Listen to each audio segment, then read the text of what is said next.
Welcome in to Check the Mic. Steve Palazzolo, Sam Monson. We're live on YouTube. It is Mock Draft Monday, post-combine Mock Draft Monday, all brought to you by FanDuel, coming at you from the Antonio Cromartie studio, in part with Huggies. Which means wild sweeping changes, overreactions, guy ran a 40, so let's drop him around. I think we should do that. This is our mock, Sam. It is. It's yet another. I always forget the Mock Draft Monday where I'm on that camera, not that one. It confuses me right at the start. Yeah, I'm always confused. I didn't know we were jumping right into the box view. I don't know.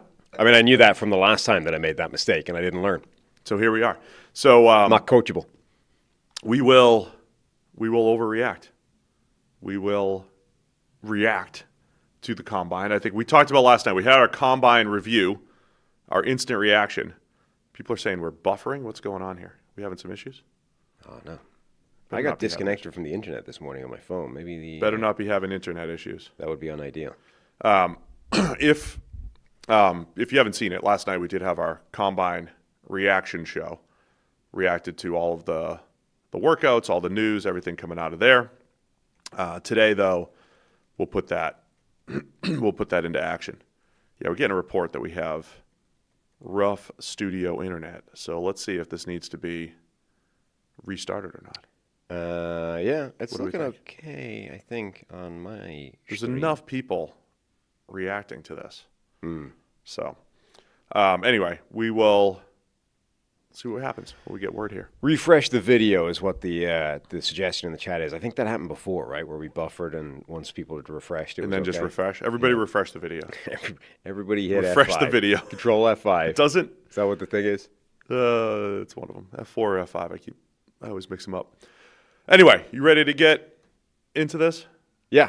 Did not hear any rumors about Fernando Mendoza getting anything. Not going to the Raiders. Did not hear any trade rumors while we were in Indy. No, this is, other than, remember when they used to sign the whole contract before the draft? It's like, it's so done, the deal has been completed, you know what I mean? Other than those years, this is as slam dunk because it's been, for a long, long time. There's just nobody's even entertaining an idea where he's anything other than the number one pick. Remember last year at this time, there were some comments, coming out of Titans camp that, hey, Travis Hunter, right. we wouldn't pass on a generational player. But usually we get to a period where you start overthinking the number one pick. Yeah. And say, well, what would happen if? Now it's just nobody's even having that conversation. It's just Mendoza's number one, the end. So Mendoza number one to the Raiders. Didn't work out. Oh, we doing that now? Am I clicking things? Yeah, so number one pick here, Las Vegas Raiders on the clock. Turns out, the interesting thing, the only interesting thing-ish about Mendoza and the combine, because it didn't work out, didn't do anything. Two interesting things. Number one, he weighed in at 236 pounds. That's huge. And you saw some pictures of him. He does look okay, he's 6'5", but he does not look like a 236 pound. That's like Big Ben. He's getting Jared Goff comps, right? Who's 215 or whatever. Part of it's doesn't wear swag. It's the look, and maybe a little bit of Cal, but that's 20 pounds. Yes, on Goff, right? Right. And Goff's not. How tall is Goff? 6'4". Right. So it's not like Goff is, a tiny guy. But that's almost Big Ben's size person. Big Ben was 240, 241 at 6'5". And they don't look the same. You know what I mean? For a 5-pound difference, Big Ben looks like he's carrying a lot more timber than Mendoza. So that was surprising. And then I guess the other notable thing was just how absolutely crazy he is when he's not doing anything. And yet he's two people were running the 40, right? So those two people running the 40 were there over, what's the guy's name that does the 40 stuff? I always forget the Steelers guy. Steelers scout. Anyway, he's giving them instructions about here's how it's going to work. This is what we're going to do. I'm going to save you if you false start, blah, blah, blah. And the two of them, in their Lycra or whatever, they're busy getting ready. And Mendoza's just standing right next to them grinning like a lunatic while everybody else in the quarterback group is 100 yards away drinking coffee, doing whatever they're doing. Mendoza's just locked in 6 inches from the two people that are actually doing something. He's absolutely crazy. And apparently 236. And that's why he's going number one. Supporting his guy. Supporting his guys. Yeah. Mendoza going to go number one here. to the Las Vegas Raiders. As soon as I find the button. So it's our post-combine mock draft. We decided to do you and I doing this together. Next week, I believe we will take a break from Mock Draft Monday. We will take a break. We'll do free agency. We will have a very special edition of Check the Mic. Next week, I don't know if we're going to go live at 9. Maybe we'll just kind of show up and hang out. 9 feels excessive early. No, what I'm saying, like the real show next week is noon. But I don't know if we've decided if we'll just kind of do like a preview type of deal next Monday morning. But next week, we will be live right around noon and just live stream it all throughout the afternoon and react in real time to the legal tampering period, which is next week. This week is jam-packed. We're going to go 4 more shows this week, full shows, rebuilding every single team, division by division, 2 divisions per show. We've called it Fixing Every Team in 5 minutes. Spend about 20 minutes per team, go through their offseason moves. That'll be this week, Tuesday through Friday. Now, with this draft, the real pivot point is at number 2, and this is where I think you can offer some potential movement after the combine, because everybody in contention at 2, I think, had a notable combine. You had Ruben Bain Jr., who came in not just with arms that were shorter than the concern number that people were talking about, but actually significantly shorter, albeit at the combine where the guy operating the tape measure appears to have problems. Let's put it that way. Yeah. So I don't know how much people are going to overreact. I'll go with this though. I think we've had Ruben Bain going number 2 for the. Would you agree? You and I both like him. Yes. The best among non-quarterbacks. So you and I both. I heard enough other people. So again, Dane Brugler loves. We appear to be moving towards an island on that. Yes. So there are enough people that I talk to who aren't completely sold on Bain, and it's not, and that the arm length thing is not insignificant, to the point where I think he still goes top 10. But I think now you're looking at, say, Washington at 7, maybe the Bengals at 10. I mean, there's some teams maybe the Chiefs at 9 that are hoping Saints would take him maybe at 8. I think you're looking at maybe 7 to 10, where those teams are rooting for this. They're going to start planting some character assassination nuggets here. I don't think you even need to do it with the character. Just the arm length thing will do it. Now, here's the thing.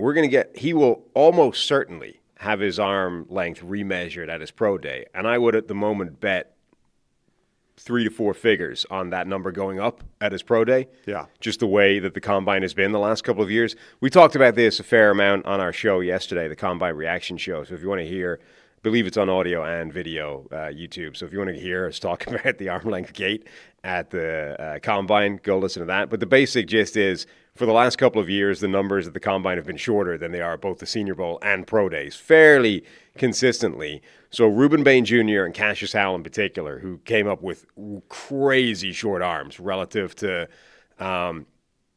edge rushers generally, they're getting especially screwed by this because it's probably getting shortchanged by the combine guy, but also they have very short arms. So anyone that already has short arms is now having an extra half inch tacked onto that by the combine guy screwing everybody, and suddenly you're like, well, nobody's ever had arms this short and been good. And that's where Ruben Bain and Cassius Howell are currently residing. So I think for our mock draft, Sam, would you agree we'll have – again, we always like to be – I might still take a number 2, but I think out of the combine, it's not happening. I'm still there. I'm still there, but we like to go back and forth. I know we've had some requests for the buzz. The what do you call it? Rumblings. The rumblings from Indy during the week, to me, were that David Bailey is getting, I don't want to say locked in, but is the current front runner for number 2. I could see that. I was gonna say I think it's between Bailey and Arvell Reese. Yeah. The one other piece of news that did happen during the combine, we'll talk more in this. When we rebuild the Jets and the Titans, they made a trade this week. Jermaine Johnson going from the Jets to the Titans. T'Vondre Sweat, the big nose tackle, going from the Titans to the Jets. Big nose. So the Jets completely depleted on the edge anyway. Right. They've got Will McDonald, but we know that they needed edge rushers anyway. They were probably going to look that way anyway. This kind of opens the door even further. Interesting trade there for both teams, and they get some couple cost-controlled years of T'Vondre Sweat in that move to bulk up at defensive tackle. So I think they go edge here. Is it Bailey or is it Arvell Reese? He ticked some some boxes this week too. And I heard some people really raving about him, just like our friend Dane Brugler does, despite him being in that hybrid linebacker, projectable edge rusher category. Yeah, David Bailey, freaky explosiveness, freaky burst. I think he is going to get – people are going to zoom in on him as the cleanest edge rusher prospect. Like, he's the guy that's the cleanest pass rushing version. Arvell Reese – maybe, I mean, he had a very good workout as well. He looked pretty spectacular. He is, however, just conventionally linebacker sized.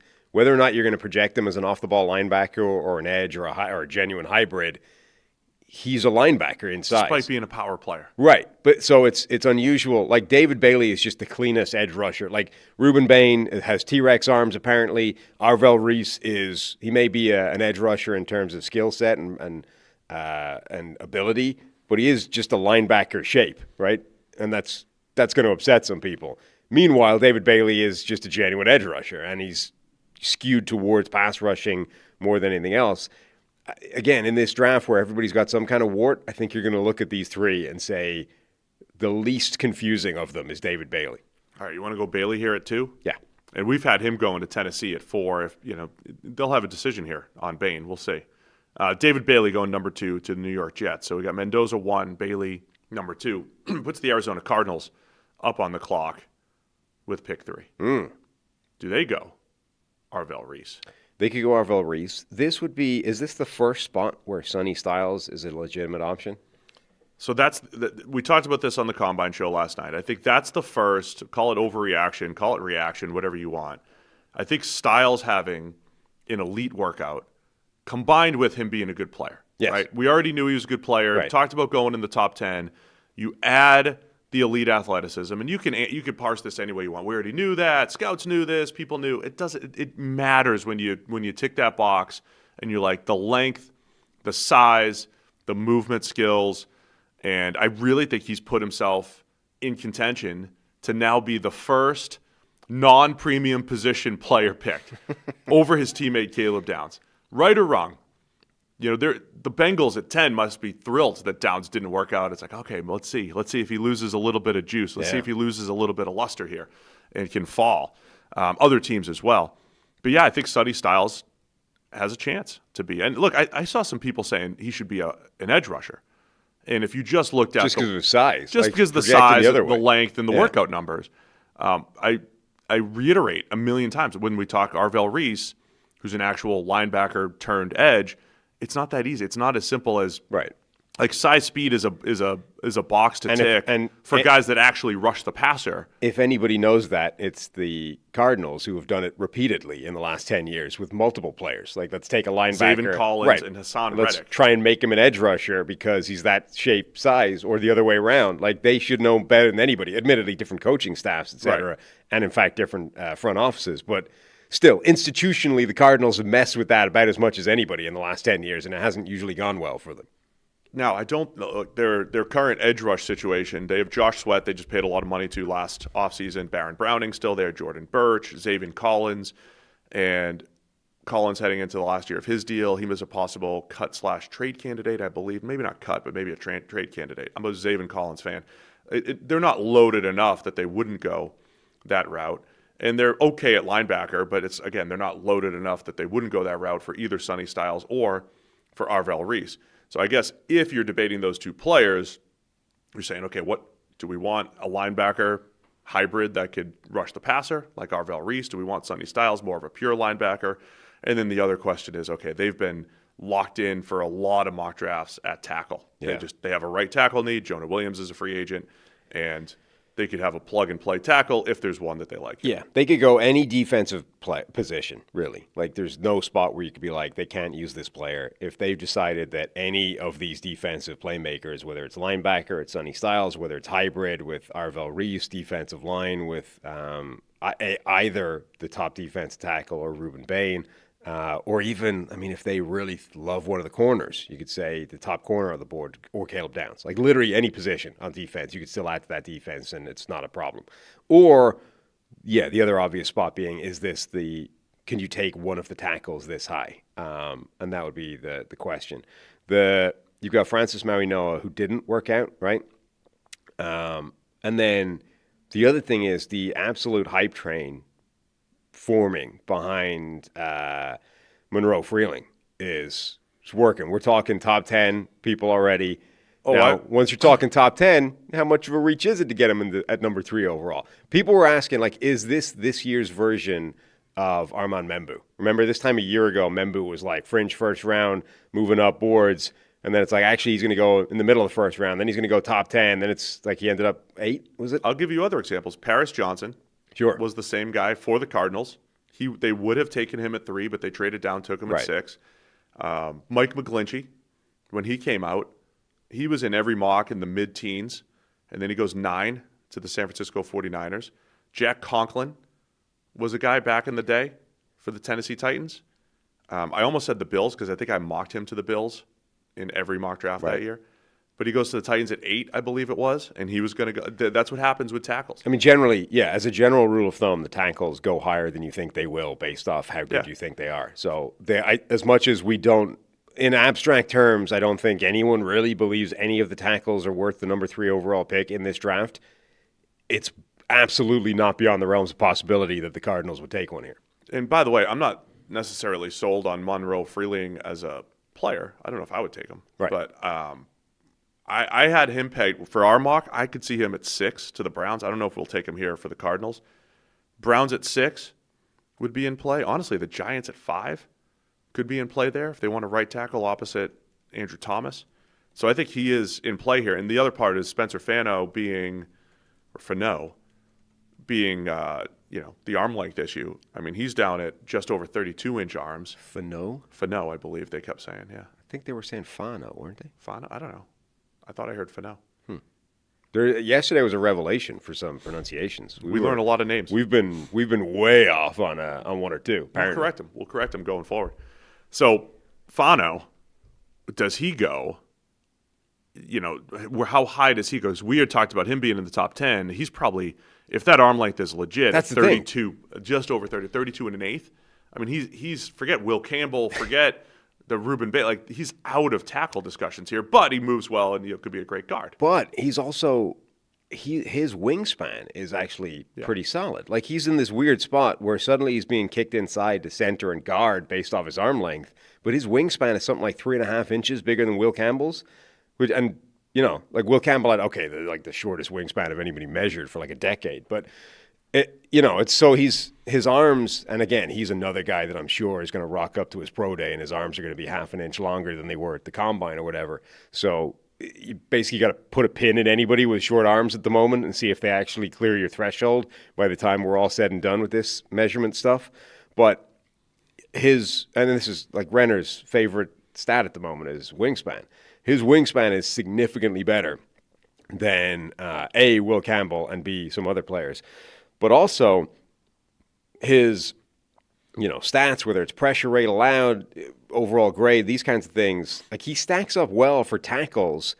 So he's actually an interesting case of, do you automatically kick him in to guard just because his arm's measured short? Or do you say his wingspan's good, his footwork is absurd, and his data actually says, leave him a tackle, don't mess with this. Like, don't overreact and kick him inside. Nobody was saying guard before we found out he had stumpy arms. Look, the player that I'll reference, because I know Will Campbell's taken a lot of heat because of the Super Bowl and what we just saw. The player that I will reference for Fano, and I referenced even for Will Campbell last year, is Luke Gedeke. Yes. The right tackle for the Tampa Bay Bucks. When he was a second-round pick, 32.25-inch arms. He's a good right tackle. And he played his first year at guard, got beat up on the interior. They moved him out to tackle, and he's had 3 solid seasons there. He's a good offensive tackle. And he plays right tackle. There's no difference between right and left as far as necessary skill set in today's NFL. Nothing different. Wingspan's under 80, 35th percentile for tackles. It's nothing special. By the way, it's 12th percentile arms in the mock draftable database. So there's obviously some kind of tackle somewhere. I don't know. Gedeke or Gedeke. Yeah. Gedeke at 32.25. And Fano was an eighth, 32 and an eighth. So right? I believe I'm doing this on the fly, so it might be slightly off, but I believe that Fano's wingspan is exactly the same as Penei Sewell's. which is 30th percentile-ish. So it's not like it's not good, right? I'm not saying like, don't worry, the dude's got the wingspan of a pterodactyl, so it doesn't matter that actually his arms are stumpy. I'm saying that, all right, his arms are below the threshold, but his wingspan is actually, within the margins of like average. And with specifics here, I mean, Fano's a good player. Gedeke reminds me of he's like a brawler is the way I would describe. Like he's a puncher. He's like, his hands are active and working. Like there's a style that you need to play that Will Campbell's not playing right now to offset whether he has sub 33-inch arms or the 33 that he came in at the pro day. Right. Campbell's missing something because there's just too many clean losses for him that he's going to need to adjust. Well, that's the point. But Gedeke's done it. So again, it's not like this is impossible, but you are working in outlier territory or rare territory because you just don't have too many successful players to point to who have overcome this. But that's the point that people would make for Fano is that he doesn't have the losses on his tape that Will Campbell had. Like, remember last year we were going to every edge rusher has at least one completely clean ass-kicking rep against Will Campbell. You're like, that's probably not good from Will Campbell's point of view, that literally every edge rusher we're looking at got him at least once somewhere along the line. Fano doesn't have that. So you're talking, okay, his arm length may be worse than Will Campbell's, but number one, his wingspan is better, and number two, his tape is better in terms of he doesn't lose as often. So that would be the supporting case for Fano. That being said, I don't think he has any chance of going number 3 overall. By the way, people forget, like Will Campbell was a very good run blocker this year. Like that's half your game, by the way, 40% of your game in today's NFL, and probably a better run blocker than Fano. And and Fano's maybe more zone specific and could be exceptional in that world. Yeah. All right. What do we look? Where do we end up with? Who would the Cardinals take based off coming out of this? What we know plus plus combine reaction. Oh, man, Arvell Reese maybe goes. I don't know if he goes to Tennessee. This would be a really interesting spot for Sonny Styles coming out of this draft. Not this draft. This combine. I kind of do. All right. Kind of want to look. We're reacting to the combine. Sonny Styles blew up the combine. This is as high as he's ever going to get. I was going to say 5 to the Giants, but that's fine. 5 would be good too. Yeah. Do this, Sonny Styles? Sure. Number 3? Let's overreact. Yes. We're reacting. Sonny Styles to the Cardinals. That puts... It's a thought exercise. It's all one big thought exercise. You can hate us later. You can call it the worst mock. When are we going to do... Because, as you said, people have been clamoring for the what we would do mock. Will we do that next week? We do that next week in front of the combo, or in front of the... Before free agency? Yeah. Words are... We're not doing one before free agency. We could, though. We could. Are you guys... Are there too many mock drafts? Can you have too many? It's always too many. What we would do is I'd probably trade it into next year's. You trade everything. I'd trade next down. year. Nobody would be making a first-round pick because everyone would have traded into next year. Picks 15 to 75. There might be some good. You would be in line behind the Browns, who are clamoring to have the distance you can go into the future trading picks. That's right. Extended as far as possible. The Browns are wanting it 5 years. You'd be like, yeah, I'll make it 10. Let's go. Let's do an NBA trade where nobody has a first-round pick for the next 8 years. Keep trading to the future. All right, Tennessee Titans are up at 4. They've got Bain on I know I would take Bain at all these picks. Maybe even for the Giants if he's available. I'm still okay with him as a player. And Bain, Arvell Reese. I think that if this is what – and look, I came around. Carnell Tate's going to be another interesting discussion. Is there an overreaction to him running a low 4.5 or – reported high 4.4s, depending on whose stopwatch you're looking at. Well, yeah, depending on whether it was stopwatch. Last week at this time, I said I would have a legitimate discussion if I'm the Titans, whether or not I would want Carnell Tate, who I think can be your wide receiver 1 with ball skills, route running ability, enough speed for his size, enough speed. I think it's a legitimate debate, but does he drop a little bit? If we want to play overreaction mode, is he in play? Bottom of the top 10 or into the teens, potentially. Yeah, I mean, the Ruben Bain thing is interesting because, again, we were like, we would take him 2, and then the only thing that would even make me pause is if he comes in with preposterously short arms. Now, he did. And I think we will react to that less strongly than the NFL will. Like, I think the NFL, as an institution, generally, broad strokes, is going to be scared by a guy whose arms are that short, right? And even the guy that they kept pulling up, like the one comp you can find with seriously short arms who became a half-decent player, and he was better than that, actually, is Melvin Ingram, right? And Melvin Ingram went 18 overall in his draft. 31.5-inch arms. Right, which is still significantly longer than Ruben Baines, right? So the one guy that you can even come close to as a comp is Melvin Ingram, and he didn't go in the draft until 18 overall. By the way, the other thing about Ruben Baines' measurements is he came in pretty light. He was 260 something. 263. You thought he might have been 270 plus. He was listed at 275 or Right. so, right? So you're like, oh, Ben's well for 275. It's like, well, he's 263. That reminds me of Bosa. I think it was. And he did it without, it's not like he came in, light to run the 40, where you can, all right, he's still 270 plus, but he was just trying to get a fast time. I mean, he showed up at 263, did you say?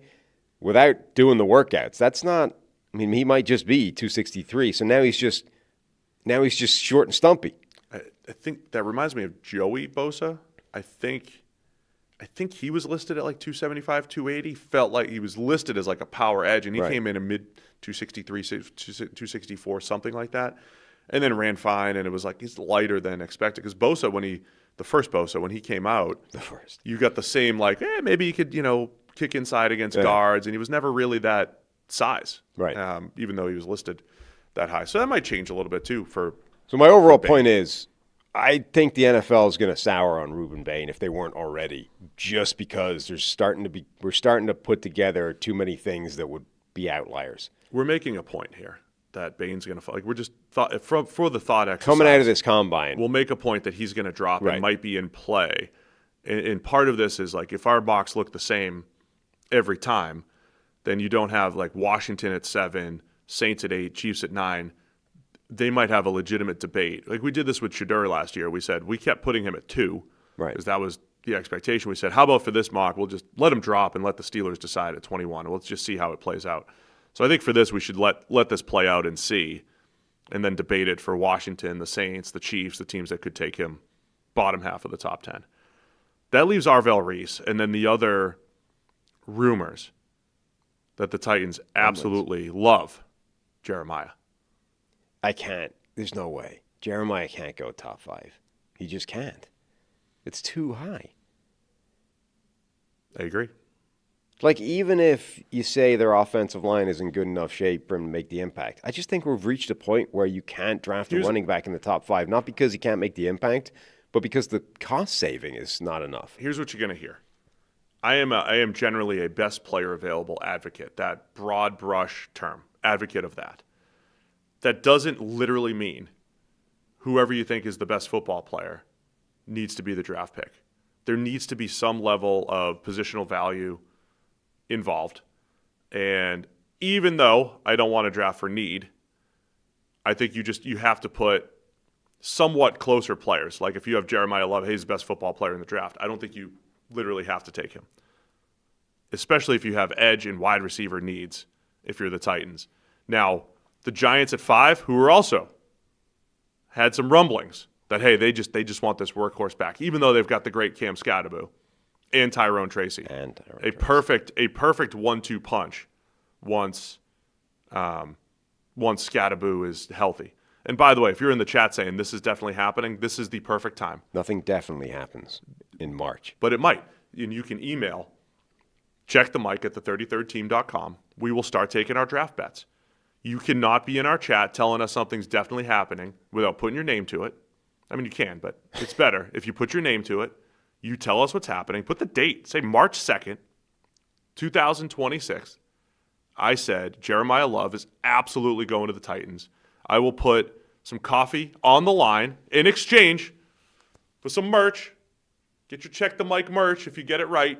We will take all your draft bets right now. You don't just show up every week telling us what's going to happen. Show up every week, tell us what's going to happen, but also put your name to it. Put your name to it. Jeremiah Love to the Titans. Lock it in.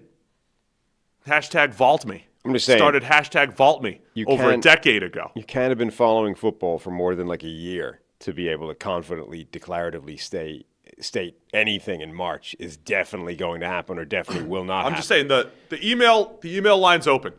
Go for it. I don't see it happen. I don't think the Titans could put Jeremiah Love number 1 on their board. Any team could put him number 1 on their board or on their player evaluation list or their draft grades, whatever. I think that's roster building malpractice to take him at 4. Yeah. And look, at the Giants at 5, I think it would be too. But you could at least make the case, as I did last night, hey, at least the Giants have a QB and a wide receiver 1 and 2 edge rushers and a left tackle. Like, they at least have that starting point. I still wouldn't do it.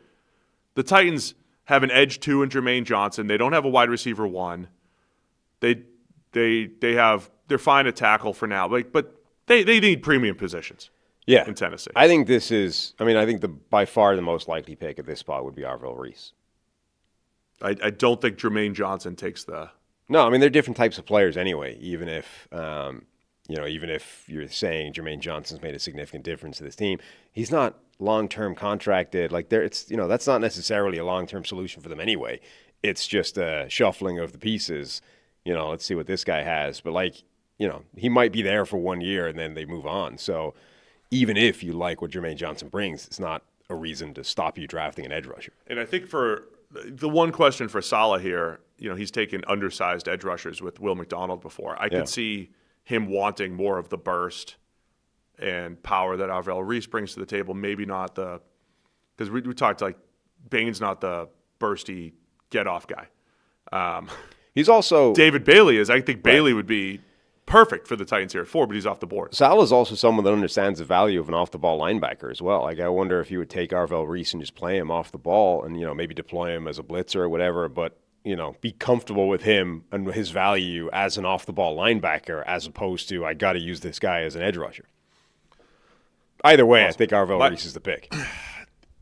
On March 2nd, I believe that's where my prediction here too, if this is the way the board falls. Reese. Arvell Reese. Yeah, done. Going to the Tennessee Titans at 4. Giants are on the clock at 5. Mm-hmm. Now, if we're going to play this Monroe Freeling tackle hype, yep, they have a right tackle need, and then the Browns at 6 have a left tackle need. The Browns at 6, they've just traded for Titus Howard from the Houston Texans, presumably to play right tackle, which he's done for big majority of his career, big chunk of his career, half his career. But most recently for the Texans, gave up a 5th rounder for Titus Howard, just signed him long term. So I'll assume Titus Howard plays right tackle for the Browns. I think this is if the Freeling hype coming out of the combine, where he had almost 35-inch arms, moved well, 6'7", 315, I believe this could be Freeling over the next couple picks here. Yeah, the Giants are interesting because I think they want to bring back Illuminor at right tackle. Now, they've also, he's number one, he's one of those guys that's good, not great, solid. You're never necessarily set if you have Jermaine Illuminor as your offensive tackle. Number 2, it's the kind of guy I think that they would kick inside to guard if they found a better option, even though I don't know that that would be a good thing. Yeah. So it's like, number 1, if they bring him back, does that even stop you drafting a tackle at this spot? And then number 2, if that happens, do they kick him inside? And I don't know that he's great doing that. But yeah, I think tackle is definitely an option for them. I think they would be talking about Caleb Downs at this spot. I think that's, as probably about as high as teams would seriously entertain that as an idea. So number 1, Downs didn't work out at the combine, which he didn't enhance his stock doing that. So we have to drop him to the 20s because it's Monday morning after the combine. But number 2, a bunch of other safeties did and showed up really well. So all of a sudden, you're now in this world of, well, this is a non-premium position, and one of the things they say about running backs, safeties, all these other spots is we can get a guy lower down who's just as good or almost just as good. Yeah. That definitely, the other side of that equation. Like if you were like, do we need to draft Caleb Downs in the top 10, top 5? Well, the flip side of that is, well, now you can get a Thieneman or whoever later not later in the draft, but like in the lower end of the first round. Like everybody that would be compared to Caleb Downs as an alternative option showed up really well at the combine. Plus, there's a fair question about what role are you looking for from Caleb Downs? Is he a box safety for you? Is he just a normal too high, safety that could play, in the box or deep? Do you want him playing more free safety? Do you want him playing that slot hybrid role that the Eamon Warriors and Kyle Hamiltons play, even though they're completely different size profiles? That's a fair question. Or do you just say, well, he's the best football player in the draft? like we think Jeremiah Love is. By the way, Francis Maui Noah is also he's 5 on the consensus board. He's available here at 5. And in our previous mock drafts, so he had been off the board. Yeah. I think at this point, is he in play, and they can make that same decision. Does he play right tackle? Right. If you don't get Illuminor, or as our friend Mike Renner said on the show last week, think he could play guard at an elite level. Right. Elite guard level, is that a safe pick at 5 for the Giants? That would be interesting to see even if they brought back Illuminor, like which order they would play those guys. Would they kick Illuminor in and play the top 5 draft pick at right tackle, or would they be like, nah, he's an all-pro guard? For years, we saw teams take the offensive lineman, start him at guard, kick him out to tackle. That could match. If you get Illuminor for a cheap year or two, that could match, career path-wise. Illuminor, you get a year or two out of him at right tackle, you know what you're getting. Maui Noah doesn't have to, find his way as a rookie right tackle, but he could do it at guard. I know I said Fano, his wingspan was the same as Penei Sewell, but Maui Noah, I think, was the guy who they were throwing up as the overall measurables comp was Penei Sewell. Size-speed comp. Right. To Penei Sewell. Yeah. Which, by the way, a reminder, size-speed comps are just size-speed comps. That's all they are. Correct. That's why our brain, we're not smart enough to deal with that. No. We are not smart enough to sort that out because you assume it's the player. Yeah. So, Maui Noah? I think Maui Noah is a good pick here. Let's do it. For the Giants. Offensive line trenches. And then I wanted to not even first to market, but First to market. Monroe Freeling to the Browns. Let's do that. I think that Browns who made an offensive line addition. Titus Howard this morning traded. So they had 5 starters to replace. They have replaced 1 out of the 5. Yeah. With Titus Howard. For a 5. Journey of 1,000 miles has to start with a single step. It sure does. So this morning, Browns traded a 5th-round pick for Titus Howard. By the way, it's good business. Like, I endorse that as a plan. A 5th-rounder for a starter. Now, they did extend him like 3 years, $22 million a year, something to that effect. Nothing, well, I got to see the terms from Rap Sheet here. Sorry, 3-year, $63 million extension. And, of course, Rap Sheet tagged his agent, who follows me on Twitter. So, Malki Kawa from First Round Management. So shout out to First Round Management. Shout out to First Round Management. They were working at the JW or the Westin. All agents. Let's see, where do the Browns stay? Browns, they more Westin or Marriott? Marriott, maybe. I don't see them around the JW. They were working it at the hotels last week. Legal tampering, legal discussions. So First Round Management with a big morning. Happy for them. We're not going to start doing that. Anyway. Like an hour-long rant at some point about agents just ruining football. Oh, man. I know that agents listen to us. I know, sadly. Like, it's not their fault. They're just out here trying to make a living like everyone else. It's not their fault they're ruining the game. I appreciate everything about it. My agent friends. And Brad Spielberg is fine. He hasn't been. Brad's great. He's a year away from really getting tainted, and right. The corruption hasn't set in. Yeah, yet. He's not been corrupted yet. And I mean, I mean, when I say the corruption, I mean being corrupted as opposed to corruption, illegal corruption. And by being corrupted, I just mean you can't speak to an agent within the first 2 sentences. It's like, hey, my player's battling a knee injury, or he's working out great. Like something positive about whichever player you're talking about. But also everybody there's behind the scenes about his story. Also, everything is a conflict of interest now, right? Like agents rep everybody. Everything like there's no clean evaluation anymore because everyone's tied to an agent who's feeding something and trying to make something else work. And as I said, they should. That's their gig. Good for them. But it is kind of working directly against everybody else's interests, unfortunately. Anyway, I'm a businessman. I need agents on my side, so I will not trash them too much overall. At least not yet. Not yet. Anyway, so Browns have the 2 picks here. This is one way to go. We have a lot more to sort out during free agency, but Freeling played left tackle for the Georgia. I like it. From a player, the hype is ascending. Yeah, I'm not fully there on Freeling. I think he's got some core strength or just general anchoring issues from a pass protection standpoint, but you saw the highlights. The guy moves extremely well.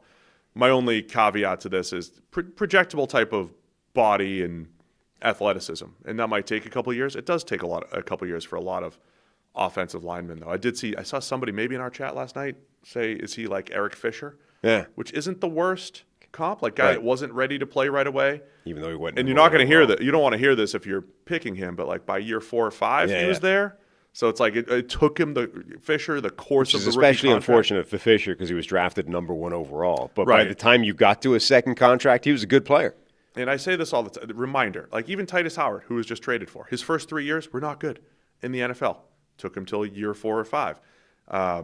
Donovan Smith, former Buck, Super Bowl champion with the Bucks and the Chiefs, I believe, took him till year 4 or 5 to really become that league average to slightly above average player. I'm not saying Freeling definitely will be that, but that's just kind of how I see him. Yeah. But, projectable. This is a good left tackle body here. This is a good post-combine one, though. Like the stock is ascending. The hype's getting out of control. We'd be first to market. I like this. We're just thinking.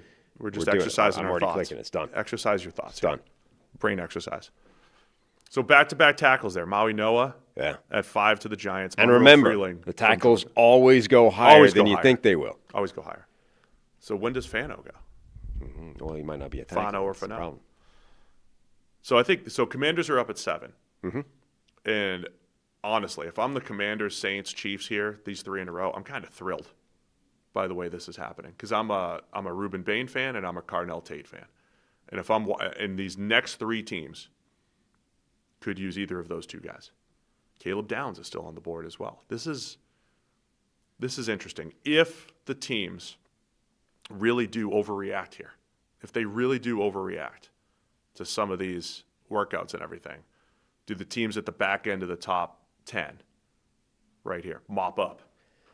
Washington at 7. Who else would be, coming out of the combine, guys whose hype is ascending? Kenyon Sadiq has got to be coming up. Sadiq? From Dylan Thieneman. Bottom end of the first round to somewhere in the middle. Thieneman, that guy's name's going to wreck my head for the entire process. Thieneman. I want to say Thieneman, but anyway, they're not. He's going to be coming up from, again, somewhere towards the bottom end of the first round to towards the top half. Caleb Banks, absolutely, from middle of the first round to this kind of range. Anybody else who would be Fano, maybe coming up a bit. Those are the biggest ones. Venga Ioane from, again, somewhere in the middle of the first round to potentially in this top half range. That's probably it, though, right? Yeah, I'd say those are the biggest first round movers. Like if there was an impact from the combine. Yeah. And then, the Jeremiah Love stays where he is, Caleb Downs stays where he is, blah, blah, blah. Yeah, I mean, maybe there's even more hype on Love because he confirmed with a 4.36. And, right. Big running back, fast. Mm-hmm. Do you really want to double count that? Or do you want to just say, tick the box? Or does it being sub 4? What was Bijan, 4.41? Yeah, it's one of those ones where it's like across the board it was slightly better than you thought he would be. And it's like, should that Gibbs change ran? anything? Yeah. Right. So it's that kind of thing. You know what I mean? It's like we knew he was big, fast, and explosive already, but even with that knowledge, it was all slightly better than you thought it would be. It's like, should that change anything, or should you just be like, it's it's more or less where we thought it would be? Yeah. So I think there are some players that that move up, and I know like people, there's no moving, and this it matters, man. Like teams wouldn't sit there and watch the workouts if the numbers didn't matter. They wouldn't sit there and watch them. They'd go home after interviews if they only cared about interviews. They watch the workouts because they matter. They're a part of the entire evaluation process. All right. If I'm Washington at 7, despite all the hype players that we just talked about, the guys that lost the combine, Ruben Bain, stumpy arms, Carnell Tate. Yeah. He might as well have run a 4.9 at 4.53. You have a 5 next to that 4. It's like, dude, can't take this guy. I'll take Carnell. Dragging the average down. You're ruining the fastest group of all time. Killing the averages. Reminder for those, if you were just looking at the combine and you saw, this is the fastest everything this year, it's because a lot of people didn't run and there was some selection bias. That's why it was the fastest every position group that NFL Network kept pushing. Credit to Daniel Jeremiah for being the one person willing to explain that on air as opposed to everyone else genuinely talking it through like this is some miracle of modern medicine and, workout technique and preparation. It's like, no, like this is what happens when all the slow people stop running. Duh. He'd be awful on the shouting Somebody shows. I tweeted out that, credit to DJ for being the only guy willing to say that. And there was a guy quote tweeted my thing being like, man, some people never did statistics 101 in college, and you can see that. I'm like, I never did statistics at any point, and it's just not a difficult thing to understand. I did an arts degree. Like, if you can't tell, this is really basic stuff. You don't need a statistics degree to understand that this is what's happening to this data point. As I always say, context is usually one more step. Just one more step in the thought process. Like, I'm not asking you to have an advanced understanding of mathematics to be able to tell all the averages get better when the slow people stop showing up. The same thing happens with the recruiting thing. You hear this every year. It's like, stars don't matter in recruiting. Look at all the 3-stars that get drafted. It's like, yes, there's 32 5-stars. Right. There's literally thousands of 3-stars, like 2,000 3-stars or whatever the number is. The system's broken because this one guy showed up from 0 stars and became a good NFL player. Just take one extra step to get into sampling issues, questions, which is fine. All right, let's go. Washington at 7. What are you thinking here? So I think because this is, the overreaction. Don't do it. Combine. No, I'm saying Ruben Bain's got to slide. He's got to fall. Dude's T-Rex. And apparently a light T-Rex as well, not even the hefty one. Like he's, lithe. By the way, I think Max Toscano had this tweet, the John Hammond quote from Jurassic Park, a perfect combine quote. I'd never seen this brought up before, but it was John Hammond from Jurassic Park being like, we clocked the T-Rex at 32 miles an hour, which is just such a perfect, for anyone that had short arms running the 40, it's literally crafted for that. That's really good. It's great. Anyway, Ruben Bain didn't run, so unfortunately that doesn't apply to him, but he probably would have hit 32 then. Great tweet, though. But I think Ruben Bain's got to fall. I don't know if Carnell Tate does, because as much as it was like, oh, look, I don't know that changed anything. It's a perfectly reasonable time for him. And I think potentially actually, again, it sounds incredibly dumb to be like, well, we clocked it faster, even though the laser time has it as a different thing. I think that's potentially a technique flaw in his start. And I actually think that might be legit. Either way, it doesn't matter. If you ran a 4.45 or a 4.55, he's still plenty fast enough. It's fine. So I don't know that it changed anything for Carnell Tate. So I think he's still okay in this discussion. Downs, Love, blah, blah, blah. All the other people are still legit. And then anyone that we talked about before is on the rise off the back of the combine gets thrown into this discussion too. And Jeremiah Love is very much in the mix here too. I mean, I think he just had the one workout. He just had the 40. Right. But I think the hype on him is. But he also did the drills, and they look good too. I mean, the hype on him is higher than ever. Yeah. Like he'll be getting this. He's like a cross between Bijan and Jahmyr Gibbs. Like runs Gibbs speed, but he's bigger. Like Bijan size. Right. And has the receiving skills and has everything you're looking for there. Mm-hmm. Could he be the guy here? Could be. I'll just say this: there's the elite running back discussion. You always bring it down. You always break it down to like if you're equipped, if you're set up for this, if he's not going to become your fix your running game person. I always tend to lean to if you have a running quarterback that you lean into, I'm more likely to want to do this too. Like Lamar Jackson having Derrick Henry, Jaden Daniels, or say like I thought with the Colts, hey, you could use Anthony Richardson because you have Jonathan Taylor, like that would work out well. If you're the Commanders and you have Jaden Daniels, couldn't you make the case that, okay, we might not have the perfect run-blocking offensive line. They just released their center, Tyler Biadasz. They've got a little bit of work to do up front. They're not awful. But you could make the case that Jaden Daniels' running ability next to Jeremiah Love is the force multiplier for that offense. Yeah. Again, my thing is it's a default binary flow chart of is your offensive line good enough to support it, yes or no. If it's not, don't even think about it. Move on to the next conversation. I think you're right. That's absolutely a variable in the conversation, but that comes later in the flow chart. Like if it comes down the pathway of if yes, move on to the next conversation part about it. If the answer is no, I don't care that Jaden Daniels is your quarterback or Lamar Jackson or anybody else. If you're going to run, I don't care if you're going to run zone read the entire time.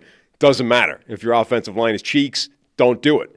But I don't know that Washington's in that middle world where it could go either way. Like their offensive line might be problematic next year or it could be fine. So I like the fit here for Love. Personally, I wouldn't want to put him over Bain, but you just want to. Bain's got to slide. It's post-combine mock. The guy's got stumpy arms and he's only 260 something. Has to slide. I don't make the rules. That's just how it works. Do you want to go Love here? Yeah, let's do it. It's a thought exercise. The thought exercise is Jeremiah Love, 4.36 speed with his size next to Jaden Daniels. They want to run the ball more. Mm-hmm. Dan Quinn wants to run the rock. They want to go under center a little bit more, but they'll have enough gun to have the indecision that you put on the defense with Jaden Daniels and Jeremiah Love. Let's do it. Jeremiah Love. Going to walk by past Dan Quinn on the escalator in the convention center. Did you say 33rd team fist bump or anything? No, it was like the way Jeep drivers give each other a wave. Oh, it was a bald. It's like a bald thing. Bald like thing. Just a nod. You know who I gave a head nod to this week on the streets? No. Mike Florio. Really? Yeah. Does he know who you are? I have been introduced to Mike 3 to 5 times over the years. There has never been anything beyond either a handshake or like an in-person head nod, like we're in a group and been introduced to him. So I think I may have been introduced to him by standing in proximity to Chris Sims once. Yeah, like that was one of mine. Yeah. And then I've had maybe a couple others very similar. But I'll just say, I don't know. The combine's interesting because, like, again, we're like well recognized just because we have an NFL show, top 5 NFL show featuring an Irishman. You're also a very recognizable and I'm shape. very recognizable just as What's a human. the term people are using these days? Frame mugged. You frame mug everybody because you just. What does that mean? Don't worry about it. We don't have that kind of time. I am very recognizable just as a size speed human at the combine. More of a height weight thing, hair. I think. More of a height weight than a size speed deal. Not because I'm famous, right? But you carry yourself like you mean something. Yeah. Like you are something. Anyway, we took him. Jeremiah Love. Yeah. Saints up at 8. already That done. could have been the Saints pick. Could have been. Could have been the Isn't Saints though. pick. Where are they going to go here? Ohio State, wide receivers. Carnell Tate here. Pair with Chris Olave. I like that, man. I'm telling you, I would like Tate. I'd take him in Washington, New Orleans, or Kansas City. I'd take Bain with all 3 of those guys. Like I said, I'm enjoying this. He's got a slide.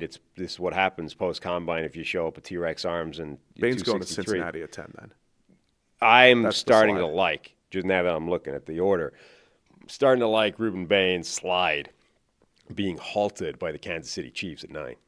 I'm just putting that It's in the discussion. A power edge for Spags. Spags would love Bain.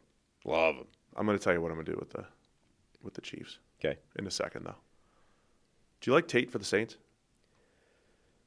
Or do you want to overreact to him, too? Because I do like Tate. I like Tate for anybody that needs a wide receiver up at this top end of the draft. So, yeah, the Saints for Tate would be good. Again, I think they've got a lot of needs. Like, they could go to a bunch. They could be the team that drafts an interior offensive lineman this high, whether it's Ioane or Fano. We gave them. So if you really want to play the combine game, If you're moving Fano inside. if you want to play this combine overreaction game, And I do. we did this before. Caleb Banks to the Saints at 8. Yeah. Caleb Banks, and look, like under 1,000 snaps, we will cite that a million times between now and the end of April. Under 1,000 snaps over a 5-year period. His high-end plays, not just the fact that he has 35-inch arms at 327, ran almost a 5-flat, 5.04, with good explosive numbers. Like, he is like a man-child out there tossing 300-plus pounders. He looks incredible on the high end. Yeah. In that discussion, I mean, the Saints, they like high-end traits. You know, they draft like a Marcus Davenport and everything. High-end traits. Mickey Loomis, they love that. They do. And the Saints just won Draft of the Year from the Inside the League and the scouting community. Their second ever Draft of the Year. They won it in 2017 for one of the best drafts of all time. So congratulations to Mickey Loomis, Jeff Ireland, the entire staff. I was on hand to watch the award ceremony for the Saints. They had a bunch of their personnel, so shout out to those guys. Shout out to the Saints. Their offense, they drafted Kelvin Banks last year. They drafted Talise Fuanga the year before that, right? So they're back-to-back first-round draft picks on tackles. Their interior, I think, still needs some reasonable work. Interior linemen on both sides of the ball make a ton of sense. Like Caleb Banks, we're not doing the Ruben Bain thing just because let him slide one more. But Caleb Banks on the defensive side or on the offensive side, either one of Ioane or Fano, I think, would be really interesting here. Oh, interesting. Interesting thought there. And Fano gives you that flexibility. They have, he might be a 5-position player. We were talking to our friend Nick Underhill, Mike Triplett from New Orleans football, debating what the Saints do at guard in free agency and or in the draft. So you're saying maybe take a guard. Yeah, make it. I mean, Ioane, I think, is going to be a guard, one of the two. Fano could conceivably upgrade any of their offensive line spots, 4 of the 5 anyway. What do you want to do? I'm down for any of those. I kind of like Fano here. Fano. We'll put particularly him as a guard. Because there's He's no guard. way you can't be wrong. He's going to fit one of this positions. For social media, like when we put this out, we're going to have to put him out as a guard because people are going to say they're not drafting a tackle. Sure. People are still going to get confused. They're going to say we drafted a tackle in the first round each of the last 2 years with Fuanga and Kelvin Banks. They're going to get mad. But by the way, even if that was the case, I mean, you also drafted one before that in Trevor Penning, and that didn't go so well, so he's not there anymore. Like, just because you did that doesn't mean... You want to go Fano here? Yes. Just debuting. He looked spectacular. Good hair. He did have good hair. I'm telling you, the advice I gave take Spencer Fano. I've already done it. It's clicked. I think I've brought this take to the table on the show before, but I believe if you really want to up your stock as a coach in the public eye, you just start saying football plays. Okay. There's an NFL head coach I ran into. I suggested that. It was kind of off topic in the conversation. I was like, hey, here's some advice. Just start saying plays. Yeah. People will think you're a football genius. Right. Also, but when you go to the combine, grow your hair out like Dunker or Spencer Fano. Just grow your hair out and you'll become a fan. Pretty spectacular. Now, the balance is, does it slow you down? I feel like it has to, right? Now, I don't know if that's true for offensive linemen. It's like you're already working against physics to begin with in the 40. How much extra drag can a fro really create? You know? Now, if you wait... I should test this. I could test this theory. Right. I'll run back-to-back 40s. Where's Mythbusters when you need them? I could pick my hair out again and run it wit and without. But like if you're 150 pounds, I could see that the drag from a fro might actually make a difference, right? Yeah. But if you're already 320, like how much extra physics problem could that be causing? You know? That's a good question. We need somebody to test. It's definitely not maximum efficiency. I just feel like it's not moving the needle for the big men, you know? Spencer Fano. So we are, we'll recap after the top 10. Okay. Chiefs are up at 9. Here's where Spags Bain. Who was I talking to? Spags really needs to trust his safeties. I'm going to be using this line all draft season from Lance Sirline, who writes the prospect profiles for NFL.com. Ruben Bain is simply too powerful to fail. End of story. Don't care what his arm length is. Don't care that apparently he's only 263 instead of 275, 280. He is simply too powerful to fail. But I think having him fall to Cincinnati at 10 would be more fun. They'll pass on him. That's the stupid thing about the Bengals. We're good with high-end athletes who aren't actually good football players. His arm's it's too short. Don't love it. They're about to lose Trey Hendrickson, who's got short arms in his own right. Arms. But he had to prove it somewhere else. No, first. I get it, but they're gonna. I think they would take Bain at 10. I think they'd pass on. I think the Chiefs are going to have a serious. Now they just they're going to officially release Jawan Taylor. This was already heavily rumored for a big, some cap relief heading into the calendar year.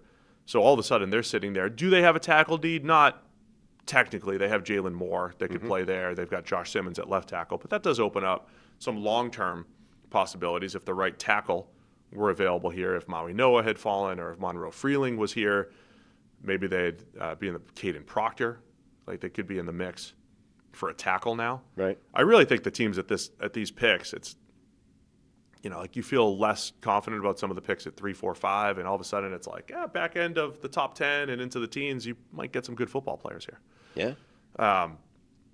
I think they would have a really healthy debate between Carnell Tate and Ruben Bain, just like I would debate as every team. I mean, Tate and Bain are Caleb the two. Downs. Yeah, Tate and Bain are the two people who would feel good in terms of potentially stopping a mini slide at this spot. You'd also have they'd they'd still have their pick of the top corner in the draft at this point if they wanted to go that route. Caleb Banks, as you mentioned, and anybody that's on the rise after the combine is still in play. Caleb Banks as your Chris Jones replacement in the future? Yeah. Developmental player? Haven't we already done that before, I think? We gave the highest we had, I think we gave Banks to the Saints at 8 before. Okay. But I've seen that before, Caleb Banks being talked about at night of the Chiefs. I think, though, this is the spot where I feel like if Ruben Bain's still on the board, I do feel like Spags would love that. Really quick, I say this a lot, but we use the term outliers a lot. But you got to know you got to know who the inliers are first. If you're in a draft room and you're debating Ruben Bain versus Caleb Banks, Banks, not Downs. I think I may have said Downs. If you're debating Ruben Bain and Caleb Banks, they're both outliers depending on where your starting point is. Bain, reasons. Because of arm length, Banks would be an outlier from a production standpoint, just an on-field, down-to-down domination standpoint. So if you're willing... Particularly against the run. High pad level, gets moved, has some incredible reps, put up his top 10 reps, as good as any defensive tackle in this draft. But you have to stick to whatever you're believing.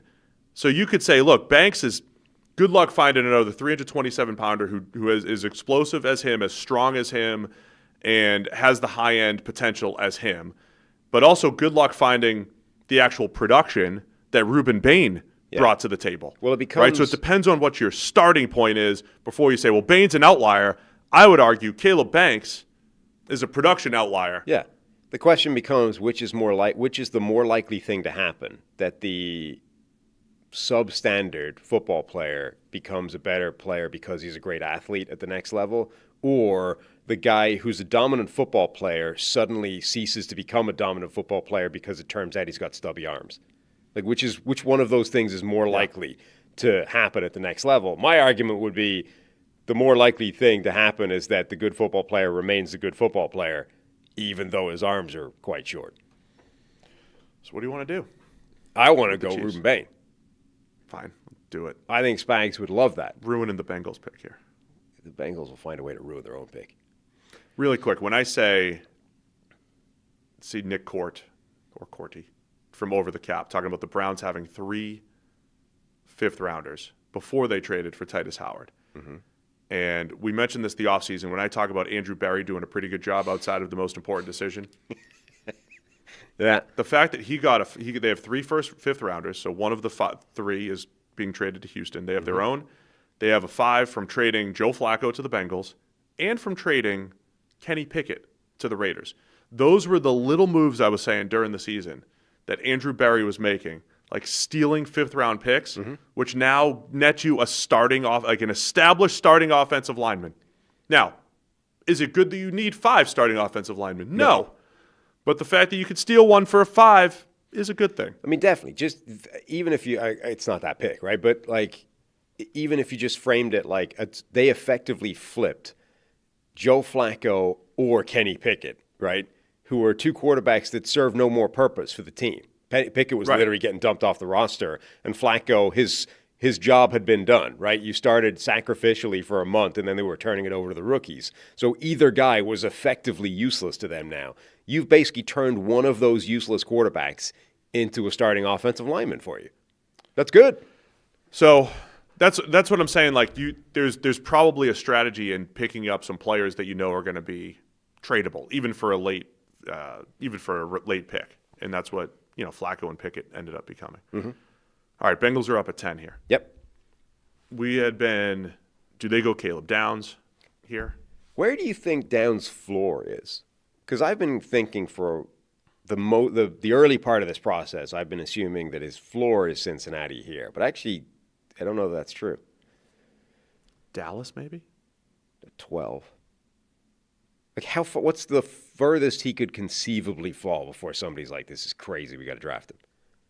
I think the Ravens have too many safeties. I think the Rams at 13 would take him. The Rams feel like they would go after the good football player. Yeah. They would get the good football, and they have the need. They might trade up to get him, but if he was sitting there at 13 when they first came up, they would Reminder, I'll repeat it a lot, but the Rams targeted 2 consensus top 10 players in each of the last 2 drafts. who were just good football players, Brock Bowers and Tedero McMillan, if they were going to, I could see them targeting a Caleb Downs. I think the Rams and the Chiefs are wild cards to watch out for in terms of trading up to go get somebody. Like the Chiefs, I think, would love this situation if Reuben Bain just fell into their laps. But like, I wouldn't rule out the idea that Kansas City, in this rare position of, picking in the top 10, zoom in on like, oh look, Arvell Reese is there at 4.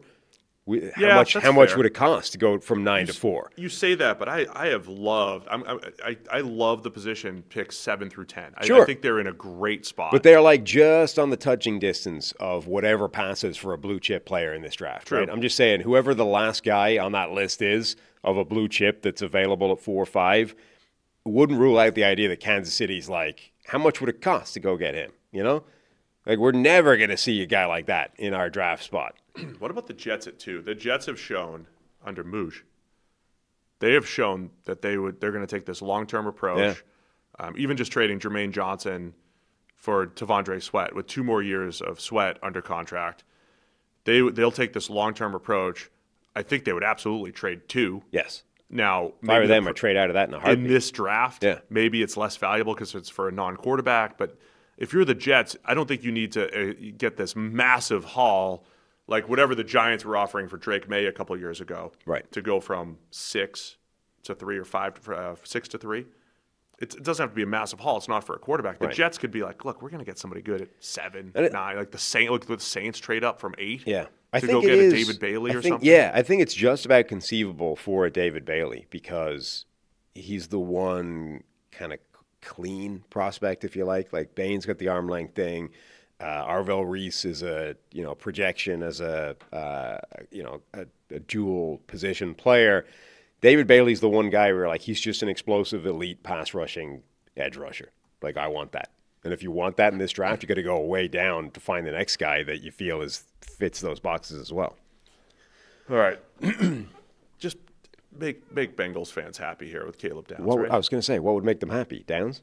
Downs. All right. I think Caleb Downs. You get the safety that they've needed. Downs, I think, he's just the safest prospect in the draft, right?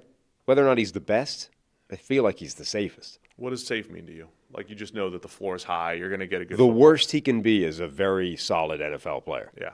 I think that's like fair. The worst Remember, he could be. Safe used to be saved for just tackles and linebacker. Right. Like it was offensive linemen because they'll start and linebackers because they'll get 100 tackles. Like we know that's how safe used to be used. We know that this is not actually the case, but I feel like the worst he could be is an average safety.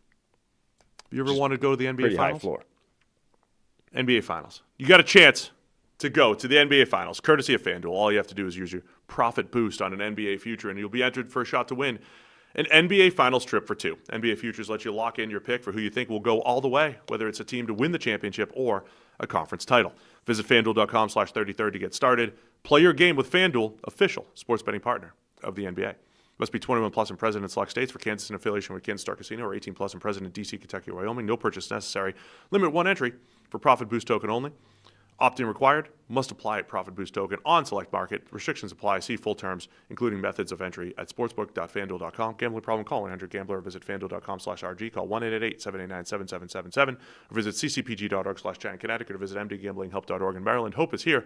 Visit gamblinghelplinema.org or call 800-327-5050 for 24/7 support in Massachusetts or call 1-877-8-HOPE-NY or text HOPE-NY in New York. All right, the reset?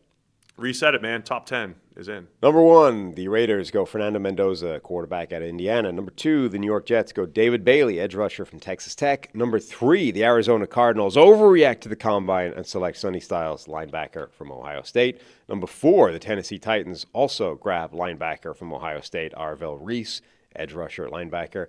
Number 5, the New York Giants select Francis Mauigoa, tackle out of Miami. Number 6, the Cleveland Browns select tackle out of Georgia, Monroe Freeling. Number 7, the Washington Commanders grab running back, Jeremiah Love out of Notre Dame.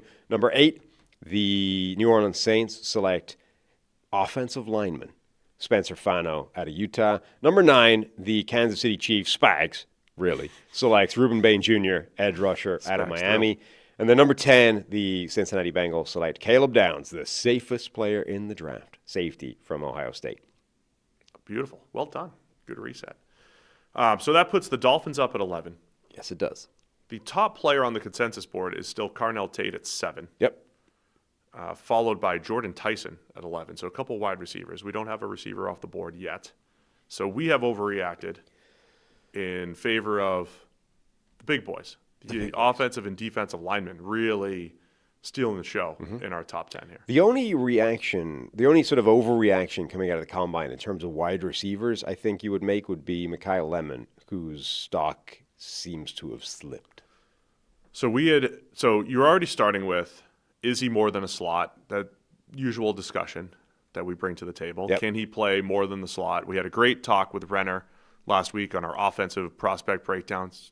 Low catch radius, wingspan, that type of thing. And then the interview process. Well, both the podium and both the media interviews at the podium and then the NFL interviews with teams. He had this weird podium thing. Renner initially termed it intense when he was talking to us, just walking back from the media stuff. And then when I sent him a tweet, the guy that said his comp firm is now Ka, the snake from the Jungle Book, because he had this thing where he's staring at people, like hypnotizing them. It was weird. And then when I sent him that, he was like, yeah, he was making him uncomfortable. So you've got that, and most people have this reaction, like this is a bizarre. I don't know what he's doing or why he's doing it. And then reports started to circulate that his interviews with teams had not been going well either, to which most people were like, well, yeah, if you treated him the same way as you did with the podium, I understand that. So, yeah, that's probably not great for Lemon stock. Yeah, not great at all. So I also don't think – now, he didn't have an amazing workout either in terms of the drills, but he was also getting screwed a lot by passes not giving him a shot to do anything. So it's tough to know anything about that. I'm not in interviews, so I don't know what to think about Lemon, but if he ends up in the second round, I'm going to let you. Right. A lot of players that land in the second round, it's because interview, size, step slower than you want, but they're good football players. That, by the way, is the perfect. You hear all the time about, it's misinformation and smoke and blah, blah, blah. That, if it is that, is the way to do it, right? Like the tweets start to show up. Here's Mekhi Lemon being weird at the podium, looking like Ka from the Jungle Book. A smart person wanting to put out disinformation would be like, you know what would really build on that? We say he's tanking the interviews as well. Because everyone will immediately believe it based off that clip. Remember the worst? What was the worst combine interview report that we accept? He does. He ran fast and tested extremely well, but the interview process was outstanding. Apparently. By all reports. He was being talked about as he's going in there and he's telling them everyone else's assignment. Like he's acting like a quarterback in there in the interview room, like outlining everybody's assignment, forget his own, plus, all of the elite athleticism and the workout stuff that he showed. Now, just going to let's put some puzzle pieces together. We're going to be here for hours. Great. Carolina Panthers are picking at 18. Yeah. I know how the doctor, Eric Eager, I know how he feels about first-round tight ends. It's not good, I would have assumed. Doesn't like to play that game. Yeah. If I were in his position at 18, you try to bump up Sadiq's stock. I would put the reports out there, crushing it. We want somebody taking him in the top 50. You want him gone before they pick. Correct. Okay. Correct. I mean, now look, in realistic mock scenarios for people that might not know him as well, they'll be like, Sadiq, big need. But what if Dan Morgan might? I mean, what if Dan loves a first-round tight end? He might love him. I'm just saying what I would do. Franchise legend Greg Olson, worked out for us well before. True. What I would do if I knew, I would be. I mean, he was Bears big, right? I'd be calling rap sheet immediately. I'd be calling all those guys with just players I don't want. Just love them. Crushing interviews. Okay. My favorite players. Yeah, I feel I can't really see Sadiq at 11. No, I'm just saying Cowboys, I still can't see past the corner for Miami. The Rams don't have enough tight ends. The Ravens have a tight end need. Yeah. Miami still has to draft a corner, right? Yeah, take a corner. Which one? Do we want to mix it up? Because we've been giving him Delane There quite were, a bit. Jermod McCoy did not work out. Correct. He was well removed I was from about his to ask ACL. you that. Do you care about that? There were some people that thought that was a bit of a red flag, given that it's been like 450 days or whatever since he tore his ACL. But we're in a world where people are not working out just because whatever. Right. I don't know if it's because, the ACL's not. Right. Like Ruben Bain didn't work out. It wasn't because Right. he's recovering from an ACL. Okay, he would late into the playoffs or whatever. Ruben Bain's a bad example. There were people that didn't work out just because I'm just not working out here. I'll do it on my pro day, right? Does it mean anything that 450 days removed from an ACL injury, Jermod McCoy did not work out? I think it means more if we get more information on something medically on McCoy. Right. But in isolation, it's not a thing. No, I don't think so. Very athletic, and ACLs aren't really a thing to worry about going forward. No, but it might be the kind of thing that does ding some workout numbers. Yeah. The longer you can get away from it, the better, I would assume.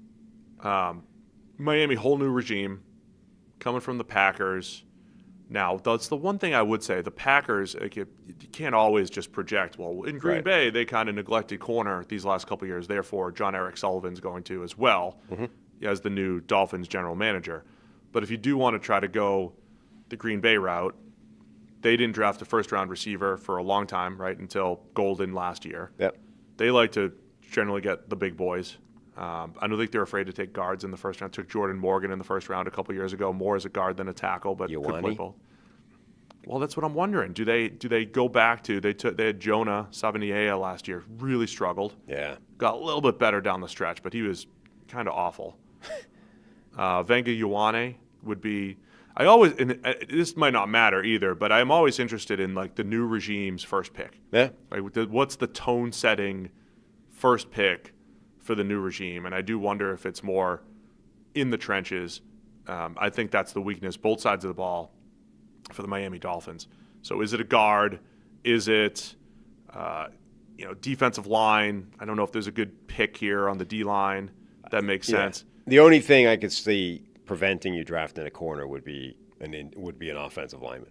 Yeah. That would be the only thing. Caleb Banks in play here for these next couple picks. I don't know. Not for them, though. I don't think they would. Took a D tackle last year in Kenneth Grant. Again, old regime, new regime. Right. So, I don't know. Do you want to go corner still? Either corner or Ioane. I would go Delane again. Dolphins fans are going to be like, we've seen this. Yeah. Seen this a million times across every mock. Ioane would really mix it up. You want to do that? Yeah, let's do that. It's our overreaction. We're show. overreacting. You had a good week. Where the hell? Oh, there he is. Vanga Ioane. Who's the top Tyler offensive lineman that the Top Cowboys Tyler. could take? Cowboys up at pick 12 here. Caleb Banks and Kenyon Sadiq. Ioane big into baking, as Stacey Dales informed Oh, us. jeez. Prisco would hate that. Prisco's That's true. dropping. I got to send him a message. In Miami, guy baking. Prisco's nightmare. Well, that'll keep him away from South Beach. Yeah. Keep him away from the Sure. strip for a little bit. Guys, slinging sourdough on Instaface or something like that. Banana bread One was phrase. apparently his favorite. Oh, banana bread. Just rotten fruit rolled into a cake. Anyway. Clip that up. There's your social media clip. Random drive-by and banana bread. Rotten fruit rolled up into a cake. I stole that from some comedian recently. It's not even your Sorry. own. No, sorry. Miserable. That's what it is, though. It's like, hey, I got these rotten bananas. Let's turn it into bread. Who thought of that the first time? All right, Dallas. Cowboys at 12. Look at Cardell Tate dropping. Yeah. Rams are taking him at 13, by the way. The Rams are taking him. Seriously, yeah. I mean, Dallas probably isn't taking him with George Pickens and In our mock here? Yeah. CD. Though the Pickens thing is manifesting the way we thought, right? It's like they're tagging him, and he's like, I'm not happy about that. So, and the tag is with a view, I think, to do the long-term deal. But now you kind of have to get the long-term deal done because he's not going to love the tag. If you were really like Pickens for a year and then Tate for the future, that'd be kind of nice. That'd be some nice roster building, I think, for Dallas. Sure. You have some other needs that you could attack and players, but I would get those three out there for a year. They would now have their pick of all the corners. Yeah, Monson Delane, I'm real interested in there. Mm-hmm. Cowboys at 12. Yep. I think that's where I would go. He's not always there in our mock drafts, but that's what I would really do here. Yeah. Monson Delane. Again, love his footwork, agility. Great season last year at LSU for Delane. Continues to get better. Improved upon his time at Virginia Tech. Had an elite season for LSU last year. Top corner off the board now for Dallas at 12 because we pushed up some other players. Dallas fills a need here with Monson Delane. Somebody, I think, did a study at some point that passer rating allowed, I think it was through their entire college career, has a very strong correlation towards NFL success. Delane allowed a 31.3 rating last year, but it was 80s in the seasons before that. Just throwing that out there as a now I have to look it unsubstantiated, claim based off information that I saw. Is how the world works these days. Oh, I don't have passer rating listed here. I'll look it up. Yeah. Anyway, Delane makes sense as the pick, I think. Wait, do I have it? No, because I took it. I didn't see it as significant enough. I believe the thing I saw. Wait, I don't know if I put it in. I believe the thing I saw was career passer rating allowed in college. Well, career's the way to go, my friend. See? Career is the way to go when you're looking at these prospects. Certainly not just 1 year. I see a lot of information out there that just looks at last year. Right. And I think there's got to be a little bit more than that. Mm-hmm. So it's a possibility. The rumor remains unsubstantiated, but you haven't been able to refute it immediately. I have not been able to. I have not been able to. Right. Yeah. I already Delane. Delane's done. Delane's the guy. I think you sprint. Carnell Tate. Yeah. Carnell Tate. So the Rams are up at 13. To pair with Puka. What's Devontae Adams' situation? They still have him, right? It's just he's but getting old. He's old. Yeah. Carnell Tate. Led the league in drops this year. Now you get a top 10 player. No one knows the context. You gave all the context last night. You don't need to. Good player. I love Carnell Tate here. Yeah. To the Rams at 13. I think this would be. And by the way, remember, they tried to trade up for 2 pass catchers the last 2 years. Brock Bowers and Tedero and McMillan. I think you get a top 10 caliber player. They were thrilled by the 4.53 that showed up. Absolutely. It's like Brandon Bean's joke in the booth, he runs slow. I don't think you should take him. What Brandon Bean said? Yeah. He also said last year, or 2 years ago, the Keon Coleman running a 4.5, whatever he ran. 4.6, right? Didn't he? It's like, good, that's good, Yeah. Anyway, he was cracking wise. More likely to get him. He was cracking wise in the booth. Rich was loving it. Rich Eisen. I was wondering, because Rich doesn't care. He asked Brandon directly about the wide receivers, cracking some wide receiver jokes. I didn't know if Brandon was going to crack back, in the form of punches, perhaps.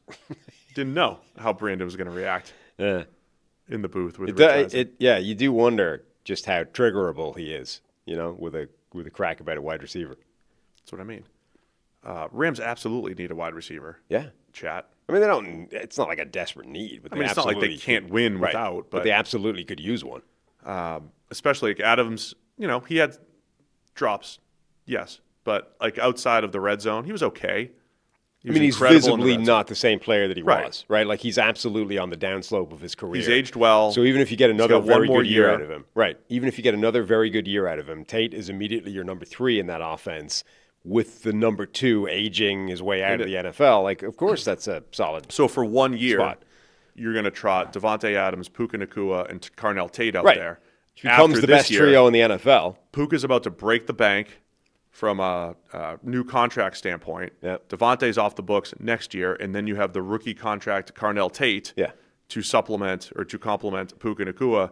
And you're already deep at tight end and at running back, and you've got your offensive line back. Like this is you cannot make wonderful. Yeah, you can't possibly make a this is too much of a redundancy argument for this. Like that's not.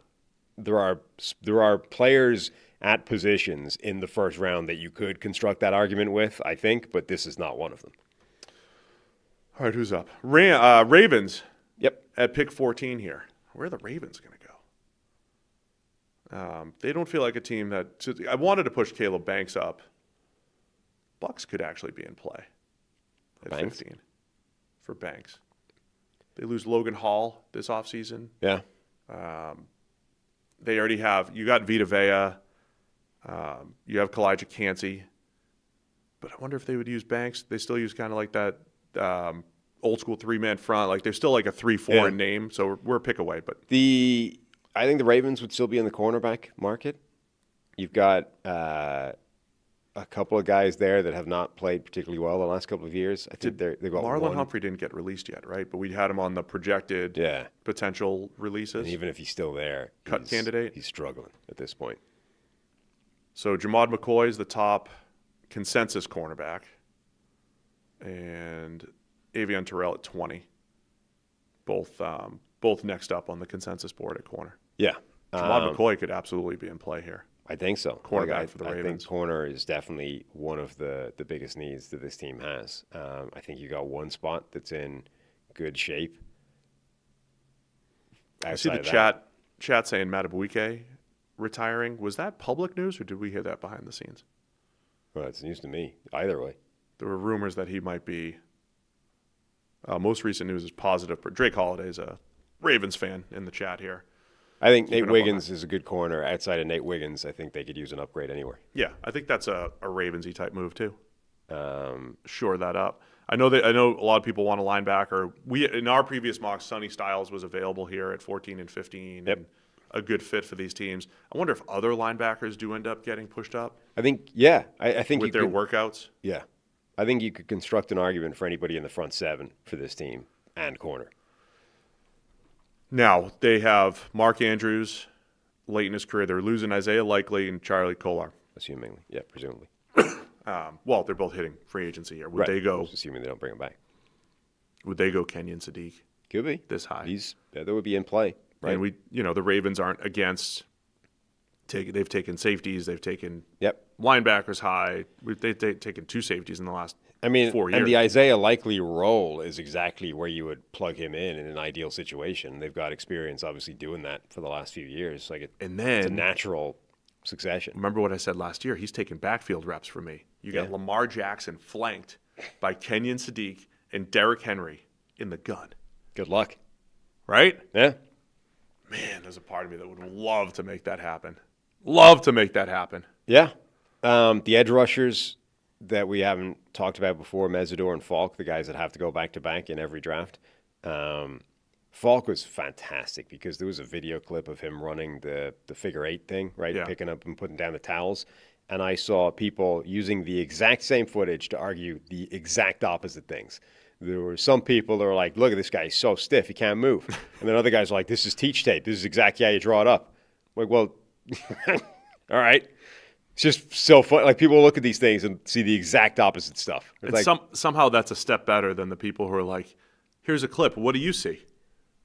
And like a leading just because they've at least had an opinion. Well, it's like it's just engagement. I don't have the guy's name to credit him. What do you notice? What do you notice? The best analysis I saw of it was he looks both stiff in the upper body, but if you look at his ankle flexion, it's like off the charts good, which is how these two things can coexist at the same time. So they were like, yeah, he might actually have stiff hips, but what he's doing with his ankles running this arc is crazy good. And that's why it doesn't matter that his hips may be tight. It's like he's still able to turn the corner and bend and get under and run the arc in a really tight circle. Are you saying Keldrick Falk at 14? I'm not saying that. I mean, he's the guy. He's like an old school Ravens type of player with the longer 3-4 defensive end body type. Mm-hmm. But I don't know if you want to take him here. No, I'm just saying it's relevant in this discussion because he's an option. He is an option. Do you want to go corner here, though? I feel like they would go corner. All right, let's go. McCoy? Yeah, let's go Jamal. Assume McCoy. He's not crippled. Dodging the 40. Assuming he passes all the medicals. Assuming it turns out he can actually run a 40 at some point. He's pretty athletic. Hopefully. I mean, was. We shall see. All right, Jamad McCoy going to the Ravens at 14. Bucks are up here at 15. This is where you want to put Caleb Banks? I think he's in play. Yeah. Falk could be in play. Like Logan Hall ended up, he didn't have a great first 3 years. He had a really nice season last year. Kate Banks is kind of a direct, he's like 40 pounds heavier, but like a direct replacement for him stylistically. Mesidor is the guy to me that's quite interesting though, because his season last year was spectacular. He looks so good right now. Like the only negative is he's 25. The Bucks' last 2 years, we've been calling him hit the ball right down the fairway drafts. Yeah. And people have good football players for 2 straight years. People have pointed out that there are like reasons that Mesidor's breakout season came so late in his career. But now the problem with that is you can also say the same thing for like Xavier Leggett, right? And it's like at some point it's a red flag for a reason, and it doesn't really matter what the reasons are that the thing manifests this way. The point is anybody that does manifest that way, generally speaking, doesn't work out. And that's the concern. So if you're a Mesidor fan, you would say, there's a list of pretty solid reasons that he didn't have this amazing season until he was 24. So we can cut him a break. But if you're just steadfast to the data, you would say, yeah, but there's a reason for everybody, right? But the bottom line is those guys where you have to start making excuses for them, they don't work out. Yeah, you don't want to make it because everybody's got an excuse. That's what I'm saying. For why? Like you can usually find a reason for somebody, but the bottom line is those guys don't have a good track record. Bucks have a decision to make at tight end in free agency. They don't have a ton of. Oh, this is a good Sadiq spot. I like this. Well, this is what I'm going to ask here because does Zach Robinson, new offensive coordinator, just had Kyle Pitts, more of your move tight end, not your inline tight end. They do need the inline tight end. Kate Otten hits free agency. We'll see what they end up doing there. Baker's favorite target. The other part, though, because I have decided I would be cross-training Sadiq at running back, they need a compliment for Bucky Irving. You're the only person I've ever seen say that. It's like no, I'm stealing. It's definitely happening. I'm throwing it out there, and now it's real. It's happening. Cross-train Sadiq at running back to compliment little Bucky Irving. Couple Bucky ducks. Irving. Couple That would ducks also in the be back- fun because in you've the got backfield. like one of the worst workouts of all time in Bucky Irving with one of the best in Sadiq. Yeah, and the bad one doesn't seem to matter. No, not he's at all. Awesome because Yeah. he's electric. That's that's the counter to this whole world of like combine overreaction. Is Bucky Irving had a terrible workout and he's awesome. I'll just say when you're looking at the draft order, and this might now be a common mock draft. Depending on what happens at free agency next week, it could be a common fit just because of the need that the Bucks have. Sadiq, Let's start. Let's do it. let's do it. We're going to be first. Doesn't matter if it becomes common, as long as we set the trend. Set the trend. Sonny Styles. Yeah, let's just do all trend stuff. Sonny Styles is not there. We had been giving him to the Bucks. Long gone. He's now at 3. Yeah. We overdrafted him today. We didn't overdraft him. We put him where he belongs based off spectacular workouts. That's how this works. Jets are back up on the clock at pick 16. They went David Bailey. They did. Way back at pick number 2. Yeah. The fact that they traded Jermaine Johnson, but they already have Will McDonald, so you could say, hey, they now have 2. Then McDonald and Bailey. Do you go with a third edge, another defensive lineman? Do you go offense, defense? They have a chance to get 2 impact players here at 2 and 16. Yeah. So Caleb Banks would be interesting for them. Replace in part what they lost in Quinnen Williams when they traded him away. I think they'd be in the market for either the other 2 edge rushers potentially, even though they drafted David Bailey at the stop. Double up, edge rusher. Corner, Avion Terrell would be interesting here. Wide receiver, Jordan Tyson. Right, Jordan Tyson, wide receiver. Or this might be as high as you're going to get Thieneman. If I'm the Jets, I don't want to take a safety. Coward. Jets, I don't want to take a safety. I'll say this. If you got Bailey, I think we gave them Bain and Peter Woods a couple weeks ago. Similar. If you got Bailey and, say, Caleb Banks or Peter Woods, whoever, do you get 2 defensive linemen here? If you're the Jets and really build that way? Caleb Banks would be the front runner here. Like I'm needing a good argument to talk me out of taking Caleb Banks if I'm the Jets at this spot. The argument would be, he's not that good. well, a receiver. I am interested in the doubling up on the D-line, though. I kind of love that. Like if I'm the Jets. if I'm Mooj, I'm like I've got Caleb Banks ready to go, and then someone in the room's got to talk me out of it. There's something that having 2 picks, it's probably malpractice to even think like this, but like having one, diversify. Throw away the bonus pick. It's not It's gamble. It's gamble. Not a bonus, but you play the upside game. Are you more likely? That's how Jermaine Burton happens, right? You have a second, third, and it's like, why not? Why not? The upside's too good. It's the bonus bet, Supply it in terms of bonus credit, and you just throw that down on the 100 Even to though you 1 had to shot. give something up to get it, Right. It's not literally free. But you just throw it down on the 100 to 1 shot because if it pays out, you hit big. That's how everyone treats Didn't these have picks. this money anyway. Yeah, Before. exactly. It's how's money. Go Caleb Banks. We've talked about him a lot. Yeah, Caleb Banks to the Jets here at 16, and that's crazy combine workout. Yeah. Showed up huge, long, explosive. Like, dude had a great week. so now you got some impact And with on the long field. arms, despite the guy with the measuring tape shortchanging everybody. Playing it there, right? He's probably got 38-inch arms. That's You what I'm never saying. know. Guy's got Playing the it longest theory. arms we've ever seen. Playing it I think theory, he Caleb genuinely Banks. had the longest wingspan of any defensive tackle in the last 25 years. Like, and that's with a guy shortchanging with a tape measure. We think maybe he doesn't shortchange everybody. Maybe Or it's maybe he only does it with arm length, not with wingspan. Maybe that's the tape measure he can operate. maybe there's like a tipping point. It's only like shorter armed guys where he's bad, but longer armed guys he's But good. it has to be because it's the starting point that's the problem, right? Like, obviously where your fingertips end is fairly black and white. Yeah. It's difficult to screw that up.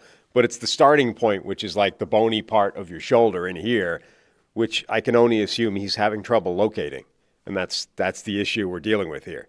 I don't know if is that more problematic with larger people? You know, like the more jacked you are, the harder it is to find the bone in your shoulder. Is that the problem? Like, that's Reuben Bain's issue. The guy's just simply too jacked to find the shoulder joint. So I've just guesstimated. That's what it is. These should be televised. So we could break down this guy's form. So two people can look at the same video and say perfect arm length measurement, and someone else could say this is malpractice. That's what we need. That has to be the problem. Like, this is literally the only way it could be an issue is it's the start. It's an ambiguous starting point. Right. Detroit Lions are up on the clock at pick 17. Our boss, Mike Tannenbaum, had a proposed trade I saw floating around the interwebs today. Oh, yeah?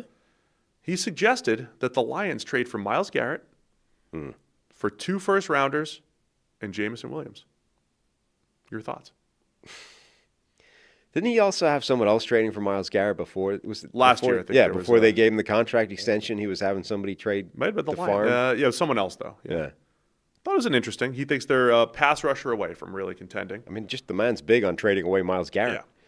Yeah. Lions are in a tough spot. I mean, they're not in a tough spot. They're in a very good spot as far as their nucleus goes. But their depth has been chipped away at. Yeah. They went from one of the deepest teams in the league 2 years ago, depth being chipped away at just a little bit, especially on the offensive line with some uncertainty there. Yes, the offensive line is definitely creaking relative to when it was an absolute strength of the team. I think they had the second best offensive line in the NFL for like a period of 2-3 years or whatever behind only Philadelphia's.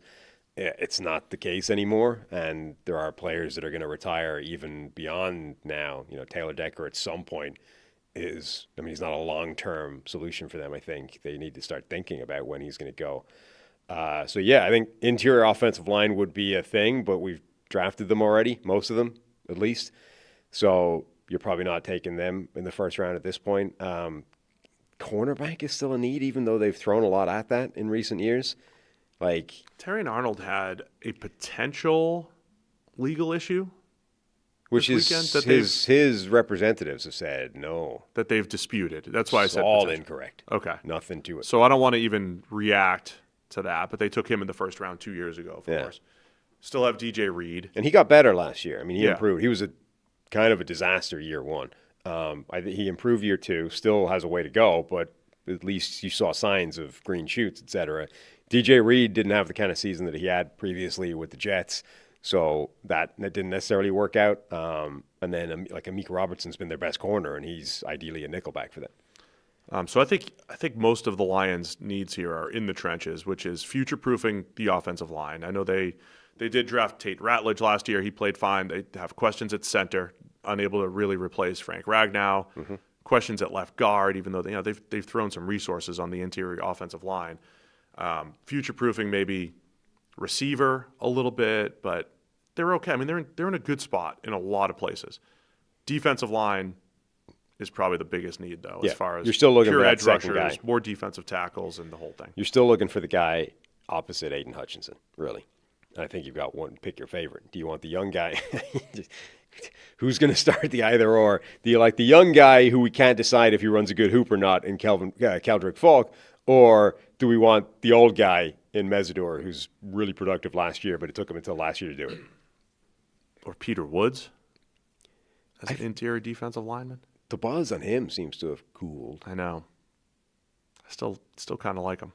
Yeah, I think there's some ability there. he didn't work Falk out, is right? interesting. Did he work out? Falk feels like the young defensive lineman that they could just really like here opposite Hutch. Yeah. And look, there's enough I think there's a few reps on tape that show that Falk can do it Yeah. off the edge. And that was, again, the argument that the guy was making. Like, this ankle flexion is freaky. Yeah. The talent is here for this guy to be a high-end pass rusher. And that's, the can-do thing scares me a little bit. It's in my nature to want to, have more sure things I've seen more often. But also logically can do when paired with extremely young is better than just can do anyway, like on its own. People are already citing the pass rush grade and everything. And look, you not bad, won't find it's 66 pass rush grade. You won't find a bigger advocate for those numbers than me. But like Still. true, even look on the screen. But true I know there pass, is pass set 71.6 last year. It's not atrocious. He's not a guy with no production at all. You can explain. What do you have for B gap snaps there? 48. There you go. 48, 49, 75. He's got A gap, B years. gap. Yeah. How many snaps on the edge? Outside tackle 333, 307, 182. Okay, because I think they call outside tackle like 5 technique falls in the outside tackle bucket, and he probably shouldn't. He just did not have many opportunities. Sure. So, oh man, chat's making a Taco Charlton comparison here. Rough. Don't like that. That was my biggest win as far as at least predicting it to the Cowboys. Not so much the player, but saying that he was going to go to the Cowboys after people said, no way they're going to draft There's Taco. no way. There's no way Taco Charlton is a future Cowboy. Anyway, I do think that either Falk or Mesidor makes sense here as their biggest need. You want to take him? Yeah. Apparently I had not been properly pronouncing the L.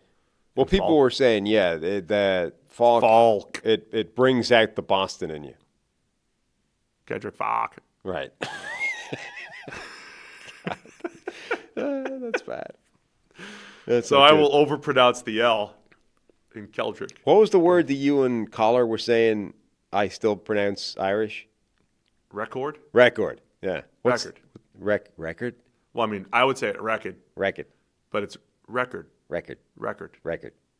No, I can't. You sound like you're trying. Wrong. Sound like you're trying to use a Southern accent. You sound like an American trying to say, European things. It's not. No. Raycord. Doesn't work. Raycord shows up in our comments a lot. It's like I was listening when we went to see Jim Jeffries, and he was like, his son is effectively American the way my daughter is now American. Yeah. But his son he still signs off to his friends saying like, Mike, the way Australians do. He's like, no, your accent can't say that. Like, hey, mate. You're not really Australian. You know what I mean? Good day, mate. Yeah. Keldrick Falk to the Detroit Lions at 17. I'm having a lot of fun today. Dylan Thieneman to the Minnesota Vikings at 18. This is the pick, right? Yeah, has to be, right? Other people had already done it. Other people were first to market on this one, but when you run in the 4.3s, rangy free safety. Yeah. Absolute range. I think if he was playing in and around the line of scrimmage, I think he's got that short zone range as well. Like, he is really fast and plays fast. Okay, technically, this is a Harrison Smith replacement, right? Because Harrison Smith is retiring. They need a safety. He's coming in. But it's not. They're different players, even though there's some obvious comparisons to make. But they're different style players, They're both white. Correct. Is what you're saying. Exciting whites. Right? Even though they both fit into the bucket of that, they're different style safeties. Exciting whites. So, yeah, it's a good fit. And we're doing combine overreaction, and that dude crushed it. He did. He really did. And it shows, and it's a film thing. Like, all the players, look, there were some other safeties in that group, like the dude from Oklahoma who ran in the 4.2s. Like, there are some workouts that, were surprising, impressive, or whatever it is. There are also a bunch of really good football players who also tested extremely well. Yeah. And that's where I think the real movement shows up. Mm-hmm. The real movement is going to show up in Thieneman and Sonny Styles and the players that were awesome in their shorts, but are also awesome in pads. Yeah, and I think also when they are players of lower value positions, like when you start stacking the reasons to draft them higher, like it helps teams get on board, Like if you can say, all right, yeah, sure, he's a good football player, but he's a safety. Like, yeah, but what if he's also a good football player and a spectacular athlete? Okay, he's still a safety, but we're building the case to draft these guys higher than they would normally go. I think that's the case with Sonny Styles. I think that's the case for Thieneman. It's why Downs might be slipping a little bit at the moment in terms of hype because he didn't go out there and show that he could do anything spectacular as an athlete. So now you're just building the case of, but he's just a really good football player. Right. Like Thieneman he's a good player, and the dude's one of the most spectacular athletes we've seen at the position for years. I see the note in the chat. Avian Terrell is 100% going to be 100%. Is going to the Vikings here. 100%. Book it. Email us, checkthemic at the33rd team.com. If you have a bold prediction that will 100% happen, no better place than to email us, put your prediction down, and put your coffee where your mouth is. Put a little coffee up, put something up, or at least put a bet in for our draft show. We'll do this before the draft, and see if you're absolutely right, if you're 100% sure. We were joking with Renner. The sort of brother thing is interesting to me about how some guys get all they're like Arnold Schwarzenegger from Twins, right? And the other guy is Danny DeVito. How does that happen? Like, where do my genes? First, I believe that movie was fictional. Yes. Okay. You said like Schwarzenegger Twins. What? What? That was the plot of the movie. No, I know that. So I don't understand the point you're making. Like, it's a fictional movie, but that's the plot of the fictional movie. Oh, okay. You're just comparing it to the plot. Yes. Yeah. Oh, the plot of the movie is that Arnold Schwarzenegger got all the genetic win from the team of scientists or whatever, and then Danny DeVito was the genetic crap that was left over. Okay. Right? That's like the theme of the thing, right? The point is, you get these brothers where it's like one guy got all the Arnold Schwarzenegger stuff, and then the other guy got all the short change, right? And we joked about how Avion Terrell, he's like 2 inches shorter and like 20 pounds lighter than his brother AJ. I would feel shortchanged if I was. Now he's not. We're not Danny DeVito levels, right? But I would still be like, hey, what happened? Sonny Styles, like 6'5", 245-pound monster linebacker, and his brother admittedly got some wheels to him. But Lorenzo, he's nowhere near the same size as him. Now, okay, they made up for that because he can apparently run a 4.28 or whatever. But where did my 6'5", 250 go? Oh man, I'd be upset by that. Like, if I was the brother that was 5 inches shorter and 50 pounds lighter, I'd be like, what the hell? Jordan Palmer syndrome. Well, he's at least similar he's size, got the size, right? He just didn't have anything else relative to Carson. No. Jordan's catching strays now, but I want to have him on the show at some point. I mean, surely he would tell you himself that I didn't have what Carson had, whatever that is. He might be sensitive. Dylan Thieneman going 18. It's just that Minnesota Vikings. Vikings. It's got it. It's too easy. 18. Yeah, so 19 Carolina Panthers up on the board here. We're into playoff teams here. The doctor. Where does the doctor go? What is the data? He didn't give us any insight. What does the data say that the Panthers should do here? Probably not draft a 25-year-old edge rusher. I was going to say, the data's not going to like Mesidor. The data's not going to... The doctor in the interview wouldn't like Mekhi Lemon. It's not going to like Howell because of his stumpy arms. I told you, maybe he put the Lemon misinformation out there. Yeah? Or maybe he'd like that. We want a crazy football player. We want one of those guys. We want as little eye contact as possible. This is a good question here. I feel like was that the sweet spot just now? Is it over? We exhausted sweet spot? Did I just hit? I don't know, because I don't know if I'm sold on Falk, but I get it. Maybe it's just trying to find fits. Right. But was that the sweet spot of picks 7 through 17, where these guys maybe have some warts to go top 5, but you feel really good about them now, and then you get into more warts again? All the remaining prospects have more warts than the others. Wartier. That's not really true, because we just talked ourselves into who we wanted to put in places. That's how this works. Would they be in the cornerback market still? I mean, they gave an absolute boatload of money to J.C. Horn. Mike Jackson's been very good for them and was spectacular in a few games last season. I mean, if they see a free agent or they signed him? I think he on our list? Signed him. Maybe I'm wrong. They've got would they see Avion Terrell as someone that could be a nickel for them and potentially a long-term solution somewhere? Potentially. I would look at some of the high value positions. I think they'll be on point with that front office.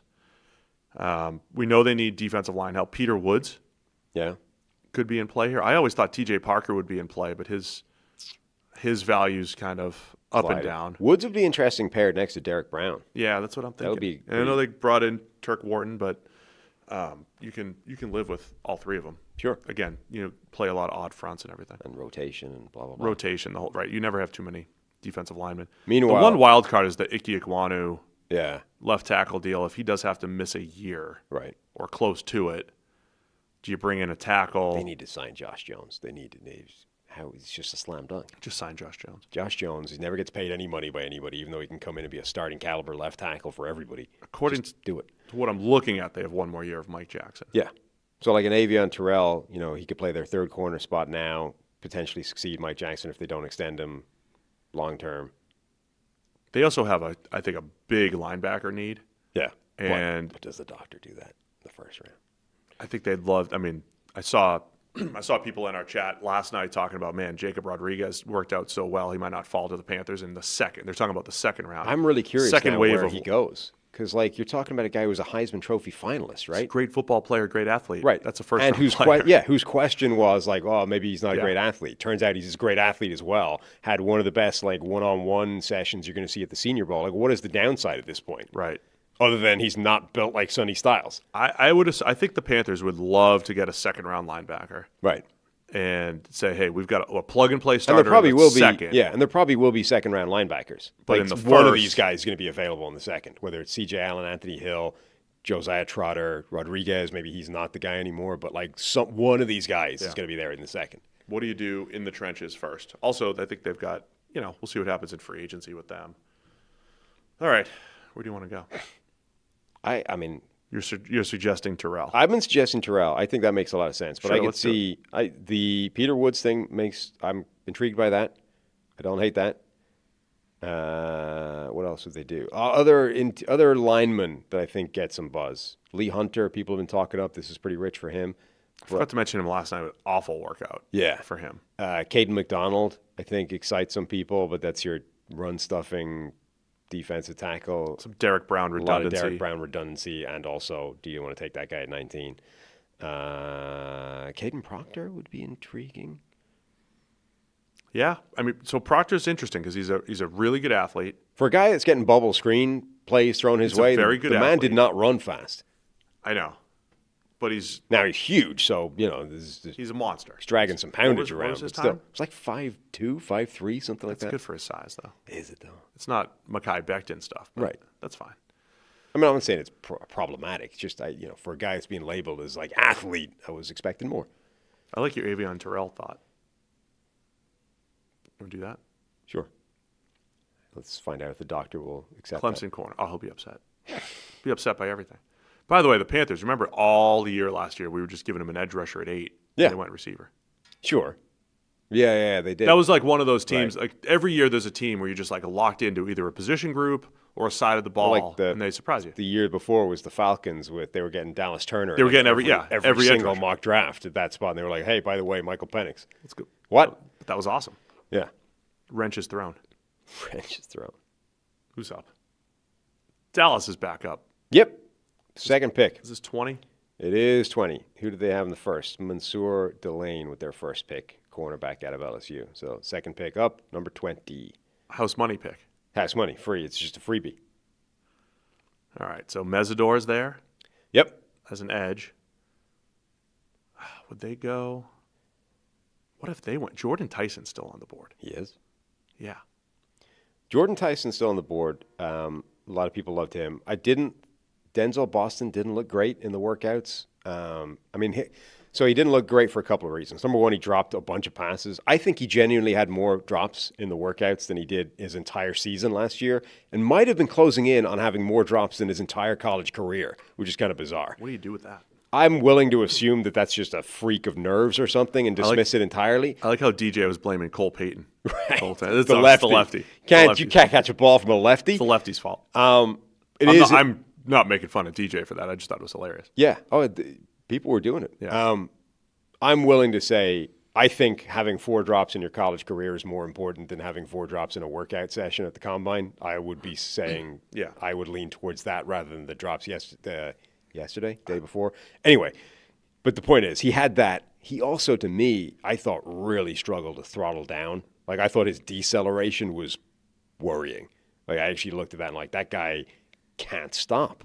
he can get going and he moves well once he's rolling. But like anytime he had to throttle down, whether it was like a comeback or even just like a deep dig, like he has to it takes him a while to get stopped for a bigger body. I think all of those red flags that you mentioned, whether it's Cassius Howell's arm length or Boston, what you just noticed there, you start to describe second-round players. Yeah, They have an issue. They're a good football player. I'll take him in the second, but might not be a first-round player. My point being, I don't think he helped himself in the workouts generally. I think maybe you could argue that Casey Concepcion did, although he's got an interesting history with drops as well. But he looks fluid, explosive. I thought he looked good in the workouts.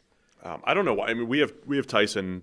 He is Jordan Tyson from Arizona State. Yep. He is 11th on the consensus board. Really? We have him dropping here, available at 20. Steelers could be in play. Oh, the next Steelers pick. love him, right? Yeah. But Dallas, we were debating a receiver with their first pick. They went corner. The receiver explanation, of course, is in year one, you've got Pickens and whoever you draft, and then it gives you some flexibility if you can't get a long-term deal done or if you don't want to, like Tyson and CeeDee Lamb together, or just all three of them. Remember when Dallas had Michael Gallup, CeeDee Lamb, and Amari Cooper? Yeah. I love that. I still love having three awesome receivers. I love that. I think this would be a good play for Dallas, unless you just want to have Tyson go to the Steelers. I mean, I do. But what if they went Peter Woods here? So you get your Dallas? Yeah, get your defensive tackle. So two defensive players. Right, after trading for Quinn Williams. Yeah. I don't think it's too redundant. But no. Different. I mean, they're similar. And Kenny Clark. Positions. Albeit not necessarily. Kenny's going to play more nose and may not be long for Dallas. May not be long for this world. I'm not. I didn't want to finish the statement. Yeah. Where else would they go? It's not an amazing. Did they go Sadiq? We did Sadiq. Oh, they still. Did we have Sadiq go to Tampa? Mesidor would be interesting for them. Yeah, Sadiq's gone. Mesidor would be pretty interesting for them. They do still have a pretty acute need at edge rush. Because he's Micah Parsons' age? Sure. Yeah. I could do that. Actually, he is, right? It's pretty close. Yeah. Do you want to go Mesidor here? I do. I think that makes more sense. Because you got to have a Micah Parsons replacement with this You've pick. got it. Akeem Mesidor going to the Dallas Cowboys. And then the Steelers run in the pick for Jordan Tyson. I'll let you do a reset here in a minute. Quick break to talk about our friends over at Root Insurance. Root Insurance believes that good drivers deserve better rates, so they've created a new kind of car insurance that rewards good drivers in an easy-to-use app. Traditional car insurance companies focus on demographics like age, zip code, occupation, and credit score to price your coverage. But when Root offers a rate, your behavior behind the wheel gets more weight than any other single factor. They didn't use occupation or education level to negatively affect your rate. While you drive, Root gathers and analyzes data from your smartphone sensors, and after a few weeks, you get a car insurance quote based primarily on your driving. Save up to 44% off your initial Root quote after you take the test drive. Need a tow truck, jump start, or you lock your keys in the car, Root will cover the help you need to get back on the road when you opt into roadside assistance. The Root app makes it easy to edit your coverage, update your policy, or file a claim in just 3 minutes. You can get started today at Root.com.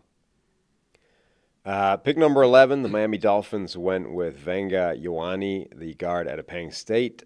Pick number 12, the Dallas Cowboys, their first of two picks, selected Mansour Delane, the cornerback out of LSU. Pick number 13, the Los Angeles Rams selected wide receiver, Ohio State, Carnell Tate, stopping his slide. Pick number 14, the Baltimore Ravens went with cornerback out of Tennessee, Jermon McCoy. Pick number 15, the Tampa Bay Buccaneers grabbed Kenyon Sadiq, the tight end from Oregon, after his spectacular workouts. Pick number 16, the Jets got Caleb Banks, the defensive tackle out of Florida. Pick number 17, the Detroit Lions selected Keldrick Falk, edge rusher out of Auburn. Pick number 18, the Minnesota Vikings select Dylan Thieneman, the safety out of Oregon. Pick number 19, the Carolina Panthers selected Avion Terrell, younger brother of AJ, cornerback out of Clemson. And then with their second pick in the first round, the Dallas Cowboys selected edge rusher out of Miami, Akeem Mesidor. We have breaking news. Play the music. Fire it up. Per Tom Pelissero and maybe others, but I see Tom's. Yeah. The Detroit Lions are sending running back David Montgomery to the Houston Texans in a trade. Okay. No word about collectively the group text message here. So the Lions trading David Montgomery to the Texans. So the Texans wheeling and dealing this morning, trading their right tackle, picking up Montgomery at running back. Probably says the end of, Joe Mixon there. Yeah. Nick Chubb. The mystery injury. They had Mixon and Chubb last year, and then that's a nice compliment to Woody Marks, Yeah. who they drafted to be more of a third down back. So the 1-2 punch in Houston will now be David Montgomery and Woody Marks. Yeah, Marks and Montgomery is a really nice duo. I think that makes a ton of sense from Houston's point of view. That also puts the Lions. This is rumored anyway that they were going to move on from Montgomery at some point. Got a great few years out of him. Yep. Pairing him with Jahmyr Gibbs. What an awesome 1-2 punch. And Montgomery, remember how much we really liked him coming out? Kind of had a slow start to his career with the Bears, but then became the power runner with some big playability in there as well, particularly this last year. Yeah, one of the most difficult running backs in the NFL to tackle. Really good player. Still, I think a very good player. The fact that they've had Jahmyr Gibbs the last couple of years has probably helped extend his shelf life as an impact running back. Kept some wear and tear off him that could have been loaded up otherwise. So I think it's a good move for Houston. Obviously, we'll see what the compensation is. For Detroit, okay, it's fine, but you now need a complimentary running back, right, to Jahmyr Gibbs. The Lions are sending a fifth-round pick. I'm sorry, the Lions are sending Montgomery for a fifth-round pick from the Texans. Is that Cleveland's fifth-round pick? Did they just... Maybe. Yeah. So the Texans today, so that's Schefter and Jordan Schultz. I'm going to make sure Jordan gets proper credit so we don't get into a fight. I saw Jordan. I think you could take him. Just kidding. I know. Saw Jordan over at the Combine, said hello. So the Texans this morning have picked up a fifth-round pick for right tackle Titus Howard. They have now traded I hope it's a fifth-round pick. I hope so, it's the same one. So it's essentially a straight-up trade for the Texans this morning, maybe close to one. David Montgomery for Titus Howard. Yep. Or they're getting David Montgomery in exchange for Titus Howard. Fifth-round pick for David Montgomery from their point of view. Love that. I mean, they find a running back that they couldn't find all last year, and all it did was cost them a fifth-round pick. So, cool. The last time I felt pretty good about the Texans' offense was early. I felt okay. Early 2024 when Bobby Slowick was still there, and they got the run game going, and Joe Mixon was just keeping them on schedule, closing out games. And while the pass game was finding their way, I thought he did a really nice job. So I think there's something to if we can get Stroud a more consistent run game. There's still work to do now that they've traded their best pass protector for the second straight year in Houston. So there's work to do up front. But I do like the Montgomery Woody Marks 1-2 punch. Puts Woody Marks into that third down-ish type of role. Puts Montgomery into that power back, early down type of role. I think that's the pieces are fitting well in Houston there. Yeah. All right, had to get that in. Doesn't affect our mock draft though. No. Probably. We don't think. Texans coming up here. They got to go offensive line probably. Who's Steelers at 21? Pittsburgh Steelers on the clock at 21, where it would be surprising if they didn't take Jordan Tyson, the wide receiver from Arizona State. Okay, Rap Sheet has a completely different report here. Okay. It's the Texans' fourth rounder, offensive lineman Juice Scruggs, and a seventh rounder. Wow. For David Montgomery. Well, that's a lot. So it's fifth round value. They're combining the fourth and the seventh as fifth round value. How does that make a fifth round value? Well, everybody's got their own valuation system on. They're calling it fifth round value. Wait, they're sending a fourth and getting a seventh back? That might make a fifth round value. How do they? That doesn't make fourth sense. and a seventh doesn't make it. How can that equal a fifth? It doesn't. That's what he said, though. That, so it's not really a fifth. They have to be getting the seventh back, otherwise that doesn't make any sense. Yeah, there's got to be something going back. Yeah, there's that literally doesn't make any sense. Like, that's wrong. It just is. Like, a fourth round is worth more than a fifth, so how can adding things to a fourth end up making it a fifth round value? I'll tell them at Starbucks. Okay. Anyway. Mass confusion in the text chains here. The agent put it in wrong. That's got to make everyone look silly. Steelers, Jordan Tyson, yes? Yeah, let's do that. Steelers, we'll hold off on quarterback here. So Ty Simpson, yeah, the only other option for them. Yeah, Steelers are going to go Jordan Tyson to complement DK Metcalf. I think they would love that. That's what I'm saying. They would love that. Chargers are up, pick number 22. And this is one where usually there's interior offensive linemen on the board for them. Not so. No, there's not even unless you think Caden Proctor is playing guard. Right, which you could. Next, Mekhi Becton. Well, he's gone, right? They're getting rid of him. I said next Oh, the Mekhi next. Becton. The Not next to, right? But the next Mekhi Becton. Yeah, what are the Chargers going to do here? Tough. They need pass rushers too, depending on what happens with Khalil Mack. Yeah. Cassius Howell's probably out of the first, right, with the short arms. TJ Parker would be an interesting player here. Yeah. I don't think we need to force a guard pick here, though, necessarily. I could see them. They have a lot of money. I think they shore that up in free agency. I think they have a Bears-like free agency where they do a never again. They do a never again. Not letting that happen again to our MVP. The one question, like James Daniels just got released by the Dolphins. He's got a history with Mike McDaniel. I do wonder how much they see what sticks on the O-line in free agency here and how much they have to change because McDaniel's going to run more, pin and pull, outside zone type of stuff, less downhill than Greg Roman. Bradley Bozeman just officially retired. Probably literally 3 offensive linemen up front. I mean, they need the entire interior to be replaced. But what the Bears did last year is they traded for Tooney and then went center guard in free agency. I could see the Chargers doing that. Yeah. So I'm gonna make some kind of assumption that they do that. And even if they bring Khalil Mack back on the edge, they have Tuli Peloto. Mm-hmm. Do they try to future-proof the edge rush situation here? They could, but the problem is we've taken most of them. You've got Cassius Howell and the stumpy arms and TJ Parker, whose stock is on the slide right now. I still think Parker's good value there. How high? So how much? This is the overreaction show coming out of the combine. How far do you think Cassius Howell can slide based off those crazy short arms? I mean, there's enough. He's still good. Historically, short arms. Yeah, like literally the shortest basically. What was the burst number that you pulled out? The best miles per hour? He had the highest miles per hour number turning the corner in that drill they do at the combine by 0.5 mile an hour over anybody else this year, and it was the fastest for the last 3 years since Will Anderson Jr. did it. 3 years, I think.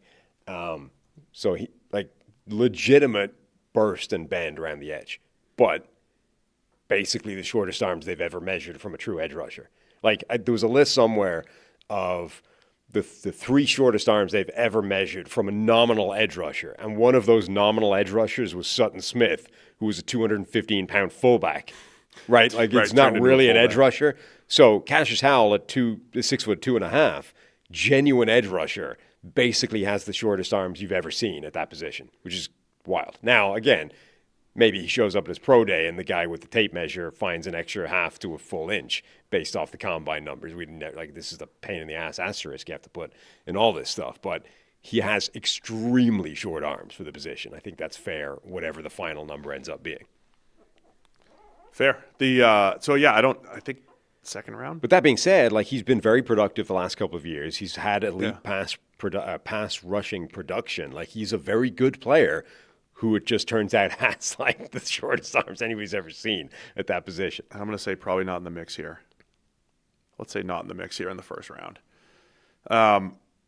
Emmanuel Pregnon, the guard for Oregon, is the next interior offensive lineman on the consensus board at 40. Big fella. Yeah, I don't know if he'd go this high, or if they want to force that pick either. Sure, at guard. What do you think, man? I don't think this is wild for Parker. Would they go safety? I mean, they're pretty solid. The other question is receiver with Quentin Johnston heading into the last year of his deal or the end of his run potentially with the Chargers. They're back to needing Lad McConkey underwhelming a little bit. Keenan Allen. They're one of a number of teams, a free agent and old, where it's you're looking for that X again, right? There's more teams in need of a true X receiver than there are true X receivers most years to go around. So it's do you want Denzel Boston with the caveats that we just mentioned, that he didn't have a great workout? Hoping Trey Harris wins that, or Keandre Lambert-Smith. They both showed. Yeah. Lambert-Smith showed some flashes in the preseason. The young a little guys bit during both the showed, season. some flashes. So it depends on how much trust you have. They spent a 2 on Trey Harris last year. It's a very young, just across the board, it's an extremely young receiving core. Right. Everybody there, other than Keenan Allen, who's on the way. I could see them adding a veteran. Yeah. Again, curious to see what McDaniel ends up doing. And it's a pretty solid group of veteran wide receivers, actually, if you want, to want an addition that way. It's a tough spot. I don't love this. If some of those linebackers were available too, Could have a linebacker next to Diane Henley. They could always use defensive line help. C.J. Allen up front from Georgia. I don't know if there's a little high for him. He'd be a good Perryman replacement, though, as a thumper, run-stopping type. I love that Perriman's still in the NFL. Oh, same. Love Denzel Perryman. Technically a safety need. Mickens played pretty well in there. Tony Jefferson, free agent. Elijah Molden coming back. EMW? It just all feels rich for them. I think the I feel like we've done lazy Chargers drafting because we kept throwing guards at them and then haven't had the thought exercise as much with them. I think people have been saying, though, that EMW is like a fairly firm first-round pick at this point. Emmanuel McNeil-Warren, the safety from Toledo, didn't have a spectacular workout, but I think people see him as a Ran fairly low 4.5, like he's fine. Right, I know, that's what I'm saying. I didn't say it was a bad workout, just that didn't, Thieneman had a spectacular workout. EMW didn't. But people, I think, see him as a fairly concrete, firm first-round draft pick. I'm down. EMW? wanna do it? Yeah. Done. Eagles. Emmanuel McNeil-Warren from Toledo going to the Chargers here. Eagles next up on the clock here. Mm-hmm. Thoughts on Caden Proctor to the Eagles? Caden Proctor. No Stoutland U anymore. True. Doesn't mean they can't stick with the same strategy. No, obviously.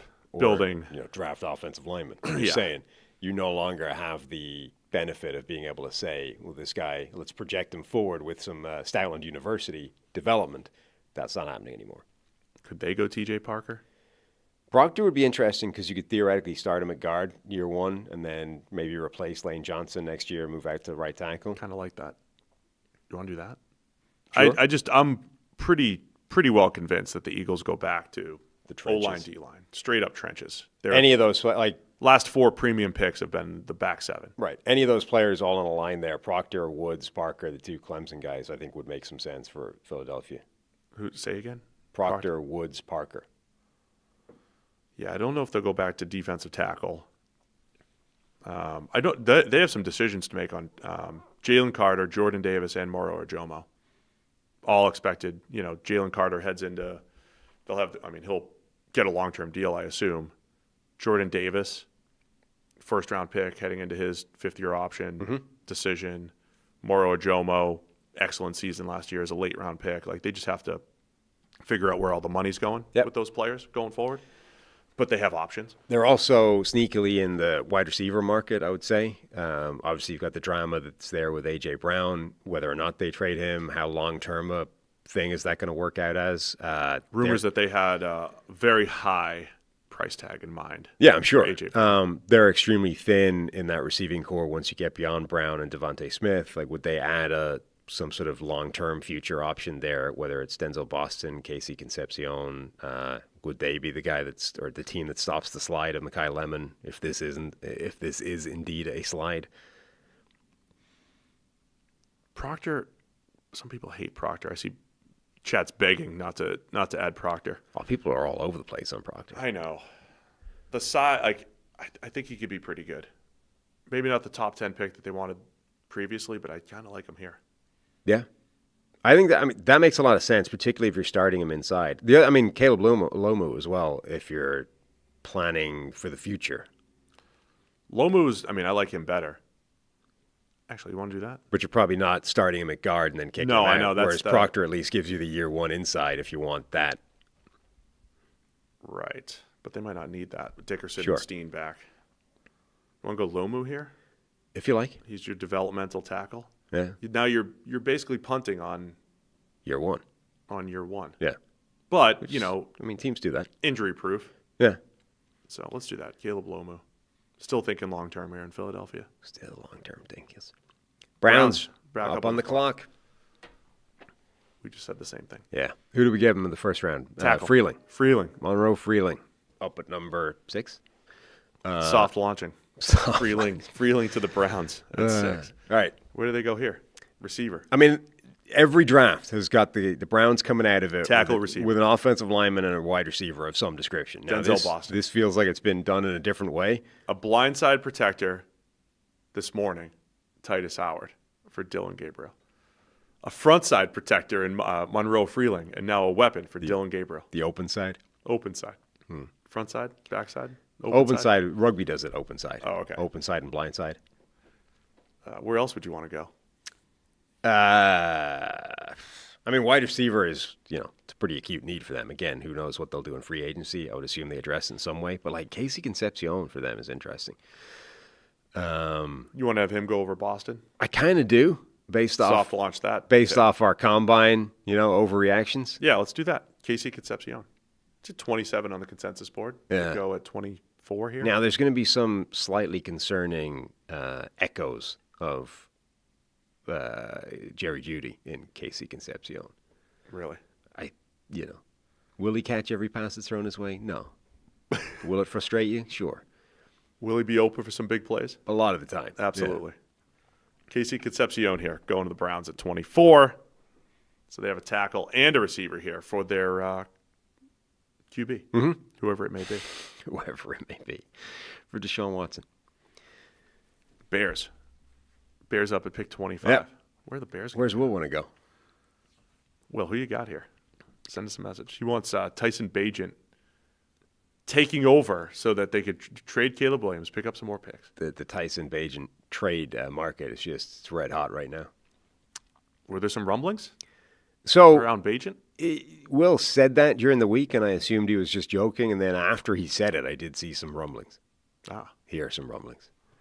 I still feel like it's low down on the list relative to some other players that might be available, but, to each their own.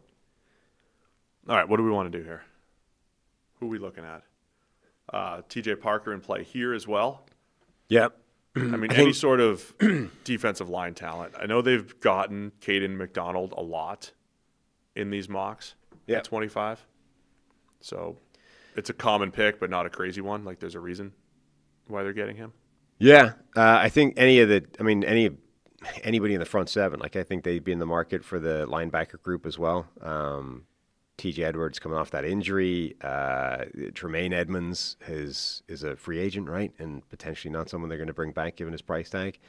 I wonder if they would draft off-the-ball linebacker. I don't see Edmonds as a free agent, but my stuff could be wrong here. Thought he was. Maybe Did we talk about him? We did. Thought so. Didn't right? we? Losing my mind here. I feel like you'd have to go D-line first if you can. I know I keep forcing Parker, and I don't know if he ends up going later, but I also don't hate Caden McDonald at D-tackle.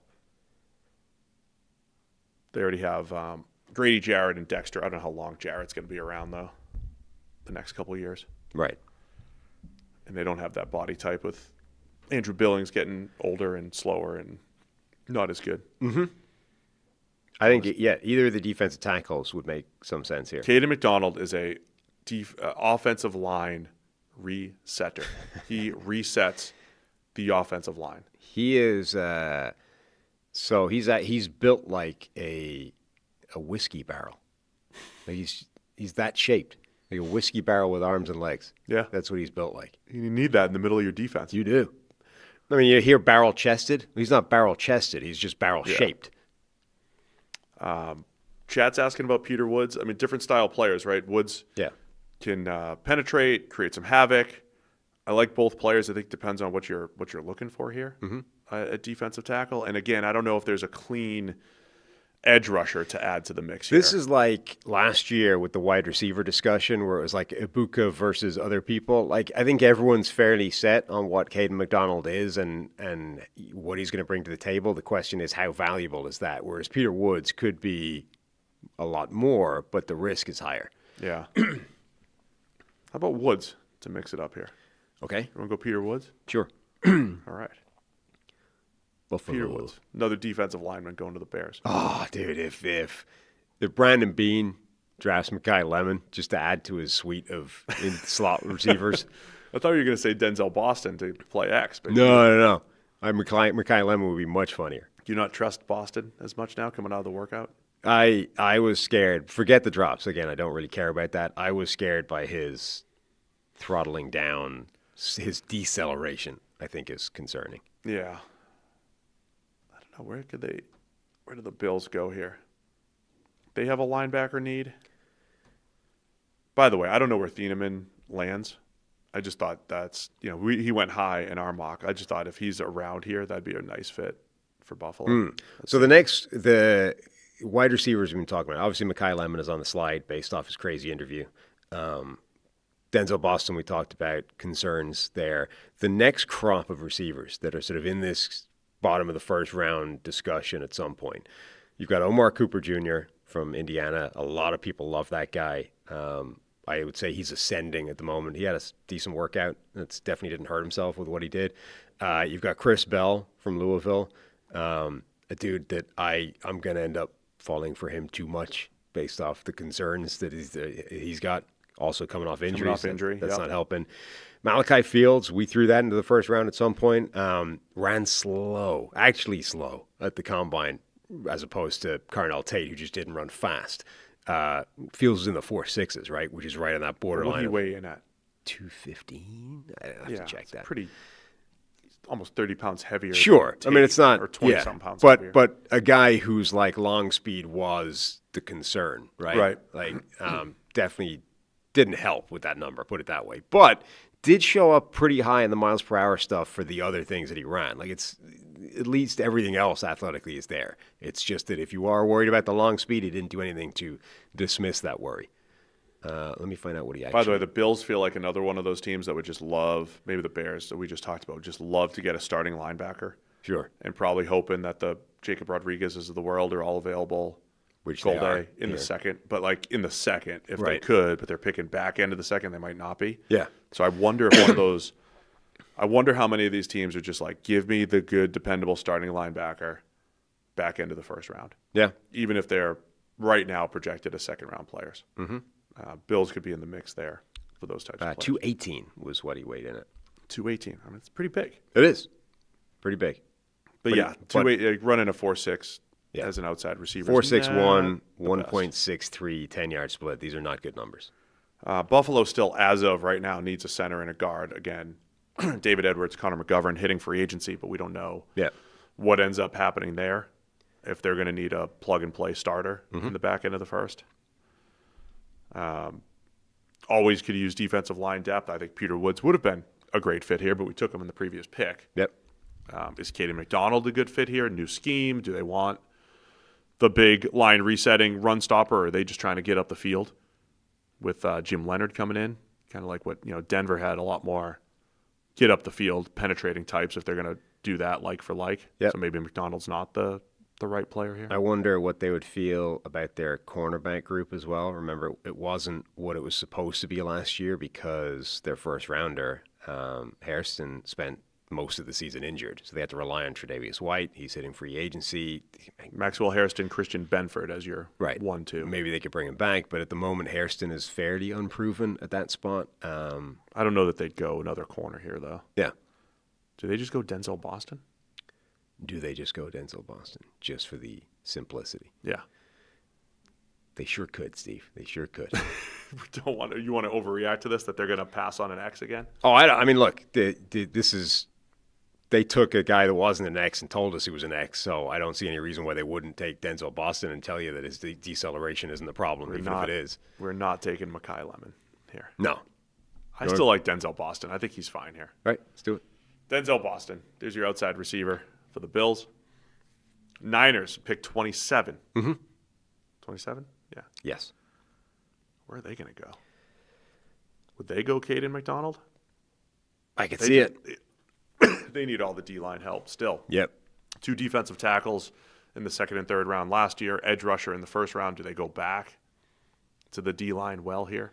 One other piece of news, though, coming out of the combine is that Trent Williams might not be back at left tackle, that they cannot come to an agreement from too much money contract perspective. Now, for the best defensive or offensive tackle in the last 10 years.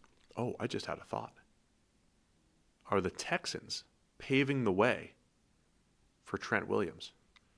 They had like clearing out Titus Howard. Well, because Howard's playing right tackle, they had Arante Ursary playing left tackle last year. You move Ursary to the right side to open up for Trent Williams. Because when you look at depth charts across the league, there are no left tackle needs. Now, obviously, Trent Williams is better than almost every left tackle in the league, but there's not a lot of teams that actually have a left tackle need right now. If Trent Williams is available, where are the potential landing spots? Houston all of a sudden becomes one of them. Sure. I'm just going to start looking. Carolina. Man, imagine snagging Trent Williams for your 1-year rental. Cleveland, but he's not going to go to Cleveland. Right. If he has any sense. To end his career. New England? I mean, Dallas if you want to give up on Tyler Guyton. New England if you want to move Will Campbell into guard. And a lot of people do. Now, But- not but necessarily the Patriots. Vrabel doesn't. Yeah. Detroit, if you think you're going to move on from your Taylor Decker is nearing retirement or you just want to, move on a year early from him. Packers are the most obvious. Packers former left tackle, Rasheed Walker, same agent as Trent Williams. Same agent. Just saying. Just another conflict of interest. But there's really not a lot of left tackle needs Sure. around the NFL. Just saying. So that just hit me. Maybe the Texans, they've been very aggressive Yep. in recent years with Nick Caserio after being a lot more conservative in his early years. I just wonder if that's a thing potentially. Whether or not they get rid of him, the 49ers, I mean, he's a million years old. Like, they'd be smart to start thinking about his succession anyway. So, Caden Proctor is potentially an option here. Yeah, I think they might have to go tackle here. The might next have to. tackles, Blake Miller. Blake is on Miller this had board. a nice workout. Now a lot of people are sneaking him into the first round as well. And then you've got Max Ihanichor. Ihanichor, I believe is how you're supposed to pronounce that as opposed to how we've been pronouncing it. Tackle at Arizona State. He's the guy who's had just a really good process so far. Yeah. Senior Bowl was really good, had a good workout. I think he's definitely on the rise. Ihanichor being a first-round tackle would not surprise me at all at this point. Let's do it. Ihanichor? Yeah. Over Proctor? He was playing on the right side in Arizona State. We've seen the right to left, and we've seen people switch all Right. the time. It's not a big deal, but You over Proctor? I don't know about Proctor. I mean, I that know would- he's a good athlete for his size and everything. Do you want him? That would put the cat amongst the pigeons, as they say. Do you want him for Shanahan in that system? Proctor. Yeah. I don't think we want that. Straight up athlete. Jim. Ihanichor. Ihanichor. Done. Boom. That's the pick. Feels like they might have to go offensive tackle now, doesn't it? The Niners. I mean, if they get rid of Trent Williams, definitely. But even if they don't, again, got to Texans start at 28 are trading for Trent Williams. thinking. We know that's happening because I just predicted it. Mm-hmm. Seriously, now if they don't, they have a hole at tackle now, at right tackle, or Ursary who could play on either side. So they've got some flexibility here. Right. So the same guys we just talked about: Proctor, Blake Miller. Do you want to go there? Are there other players or other? I would fits? love to see Caden McDonald on this defense. I know. Like, imagine him, even if he's not he's just going to set a line on that pocket. Maybe he's not going to get a ton of pressure, but he's going to squeeze the interior of that pocket, funneling you directly to the pair of edge rushers that are destroying every offensive tackle in the game right now. Like, I think Caden McDonald would actually be a force multiplier for both Will McDonald and Donnell Hunter, just by occupying that space and not letting the pocket move. I kind of love that. We gave them way back in the process, Caleb Banks, I think, at one point. There was some point we gave them a defensive tackle, right? They have turnover there with Tim Settle and Sheldon Rankins as free agency. It's not like this team that was loaded on the D-line. It's not like they don't have a need there. They do. Right. So it's actually not a bad fit. I wonder how much they're opening themselves up to needing to go try to force a tackle pick here in the first round. Yeah. Depending on what happens, right? There's still a lot to go Right. here, but I kind of like for the thought exercise. Let's do it. Do you want to go Caden McDonald? Done it. Did you already click it? Yep. Caden McDonald, defensive tackle to the Texans. And if you just tuned in for the Texans pick, as people tend to do, I first to market Trent Williams theory that Trent Williams, if he is available, the Texans Gonna snag him. are going to be the team. Nick Caserio, going to be aggressive here, going to find a way to get Trent Williams in the building, move Arante Ursary to right tackle. There's a lot of moving pieces and parts in Houston right now. Trent Williams could be the next one. Rams around the clock at pick number 29. At pick number 13, we gave them Carnell Tate, who had slipped following his pathetic 4.5 40 at the combine, which is not pathetic, it's fine. Next corner on the board here for them? Who is the next corner on the board for them? Brandon Cisse, Colton Dan- Hood, Keith Abney, D'Angelo Pons. Pons. First rounder Pons. Just to really break the internet. Who's the other guy? Chris Johnson from San Diego State. Those would be the next group, right? What? Who? Chris Johnson, San Diego State. Yeah. So that's the other major need there. You know what I was thinking with watching him at the Combine? I don't know that they do have, because there's a bunch of stuff that you don't see that they do, you know, and like on the side that's just not good for TV, like the stretching stuff. Sure.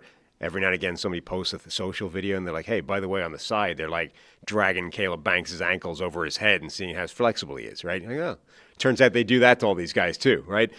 I wonder, the measurement that I would be interested in is upper lower body proportion.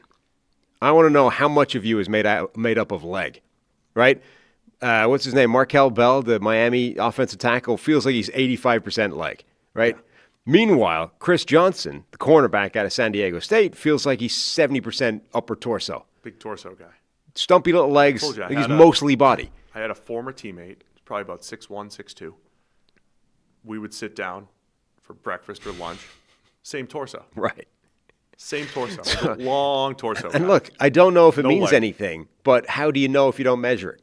You know, if you're not tracking this stuff, how do you know if it's an important variable or not? I just feel like in this world of arm length and wingspan and hand size and, you know, height and all this stuff, how is nobody tracking waistline, like body proportion? How much of you is made up of legs and torso? And what does it mean? That's what I'm saying. What does it mean? That the next step is obviously, does it mean anything? There was a lot of really long-legged, short-torsoed pitchers who just threw gas too. So that was like, there was like two guys, like one of my teammates and one of the players that we played against who both threw over 100. So yeah. I just assumed if you've got like 6'10" legs, but you're just 6'2". I honestly feel like so it goes the other way. Might be, you just throw hard. It might be the most important body composition data point that nobody's talking about. We could be first to market with this if we, when I have a bunch of changes I want to make to the Combine, right? Now, admittedly, they're not necessarily workout related. I could fix the credential process. I could put a TV behind everyone at the podium so that nobody has to spend 20 minutes asking, did you meet with the Browns this week? All these things. I could fix that instantly. I feel like the next thing I would add is torso versus leg length percentage. Get you in charge. Ratio. Torso to leg length ratio. Yeah, definitely. That's what I want. That's the number. Teams will do that right after they get them out of the bod pod. I mean, I've seen some pretty stupid things they're doing to these guys. I feel like this isn't – it makes sense to fall this in. We don't even get all the lean body mass numbers. Like there are a lot of these behind-the-scenes numbers that teams swear by that never make it to the public. Anywhere. We're sitting here debating like 4.53 and 4.47. They're like, get them in the bod pod, and then that'll let us know if they're actually – They need his bone density. Yeah, exactly. They got weight. Maybe they have – maybe it's already being done. If so, I want that data. Doctor, if you're listening, hook me up with the torso to leg ratio. Need it. I need to know if it's a thing. So the Rams. Yeah. Who else is good here? Oh, this is Ty Simpson's spot. Oh, beautiful. Yeah, let's do that. Oh, yeah. He showed well at the Combine when he threw. Simpson. Yeah, Ty Simpson. Where the hell is he? There he is. Ty Simpson and the Rams. Ty Simpson, done. That's Rams awesome. They got Carnell Tate and Ty Simpson coming out of the first Rams round. at 29. They're going Ty Simpson, Carnell Tate, the future of the passing attack for McVay's secured Rams. For years to come. Love it. Who's up? Broncos. Yep. What do they need?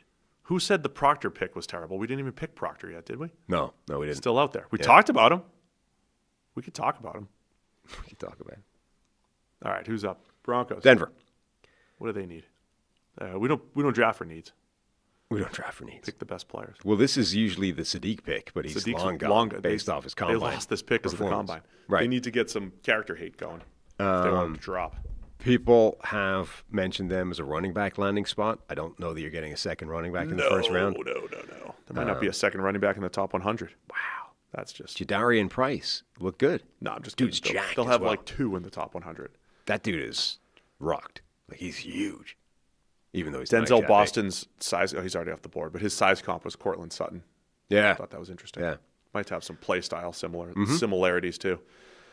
Anyway, let's go... They could be in the linebacker market, given Right. they've got some players hitting free agency. I mean, generally defensive reinforcements just as a succession plan. Yeah, Nick Benito hasn't been. He's been paid. Cooper.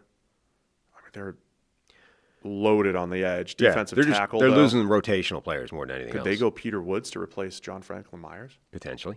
Yeah. How about that? I like that as a fit. The linebackers, I think, are all in play here. The off-the-ball linebackers, C.J. Allen, whoever your next guy is that you want.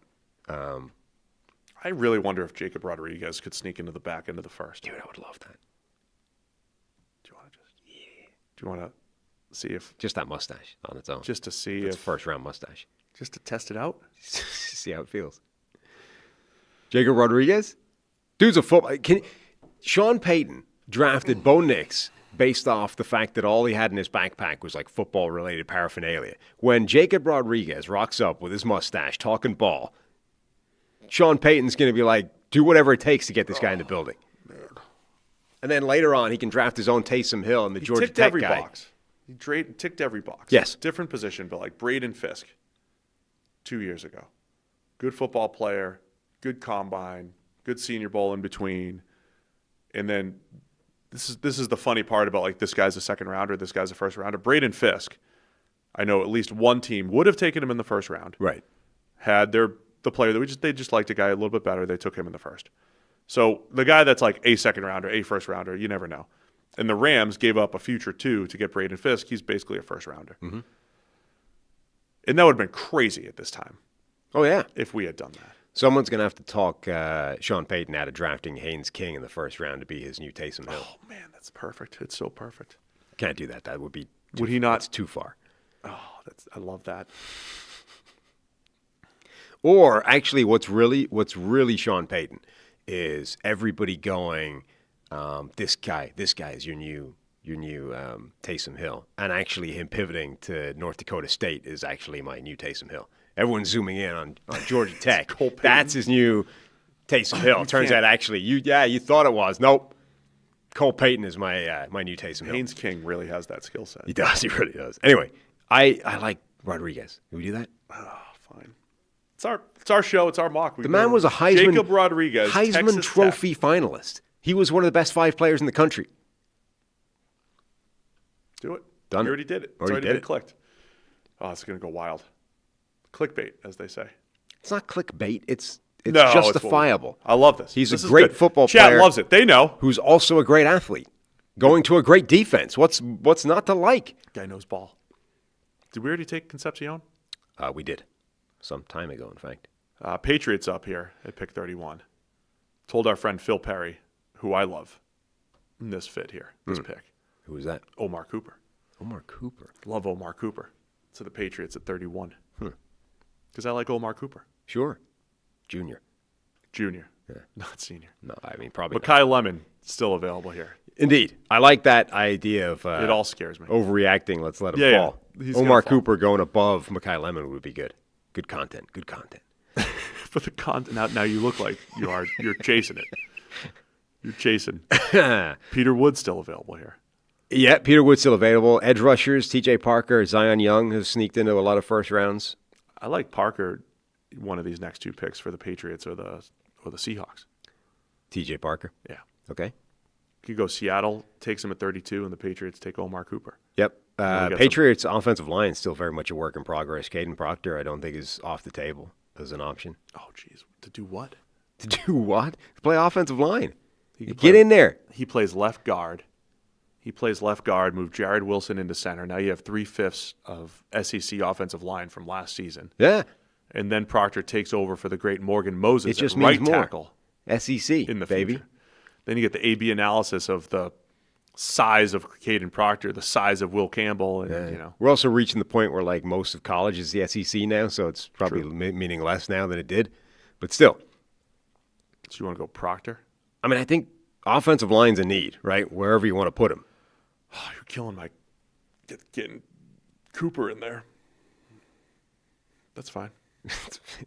Caden Proctor to play You guard. just hate Caden Proctor. He's not taking, but people are going to think that he's playing tackle and we're giving up on Will Campbell. I'm not. It's not. That's a usage problem. We're not saying that. Caden Proctor, the Patriots at 31. I'm not, by the way, making declarations either way. I think it's still entirely plausible that Will Campbell gets kicked inside to guard, even if they're saying now, no. So it's position flexibility.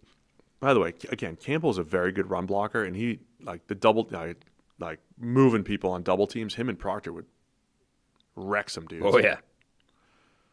Anyway, Plus Proctor, it would be even better because Proctor's length would allow Will Campbell to then get in there with his T-Rex arms. Like he'd lock the guy up first. Yeah, and then Campbell can get in there. Just blocking two at a time. Get in there with his little arms, like the T-Rex arms, like move the guy.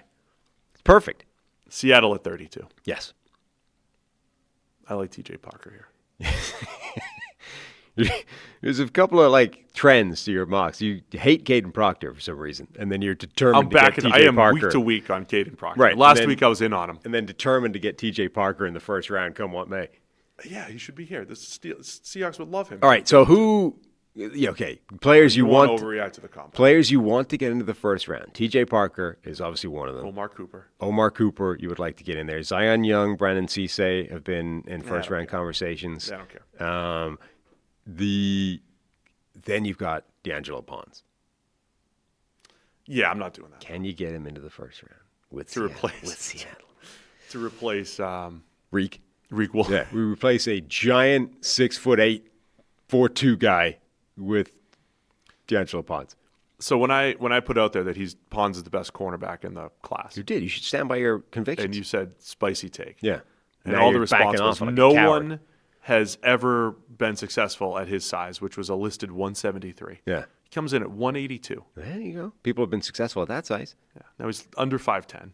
Not great. But he's Winfield size, right? Winfield 1.0. Same size as Antoine Winfield. Exactly, right?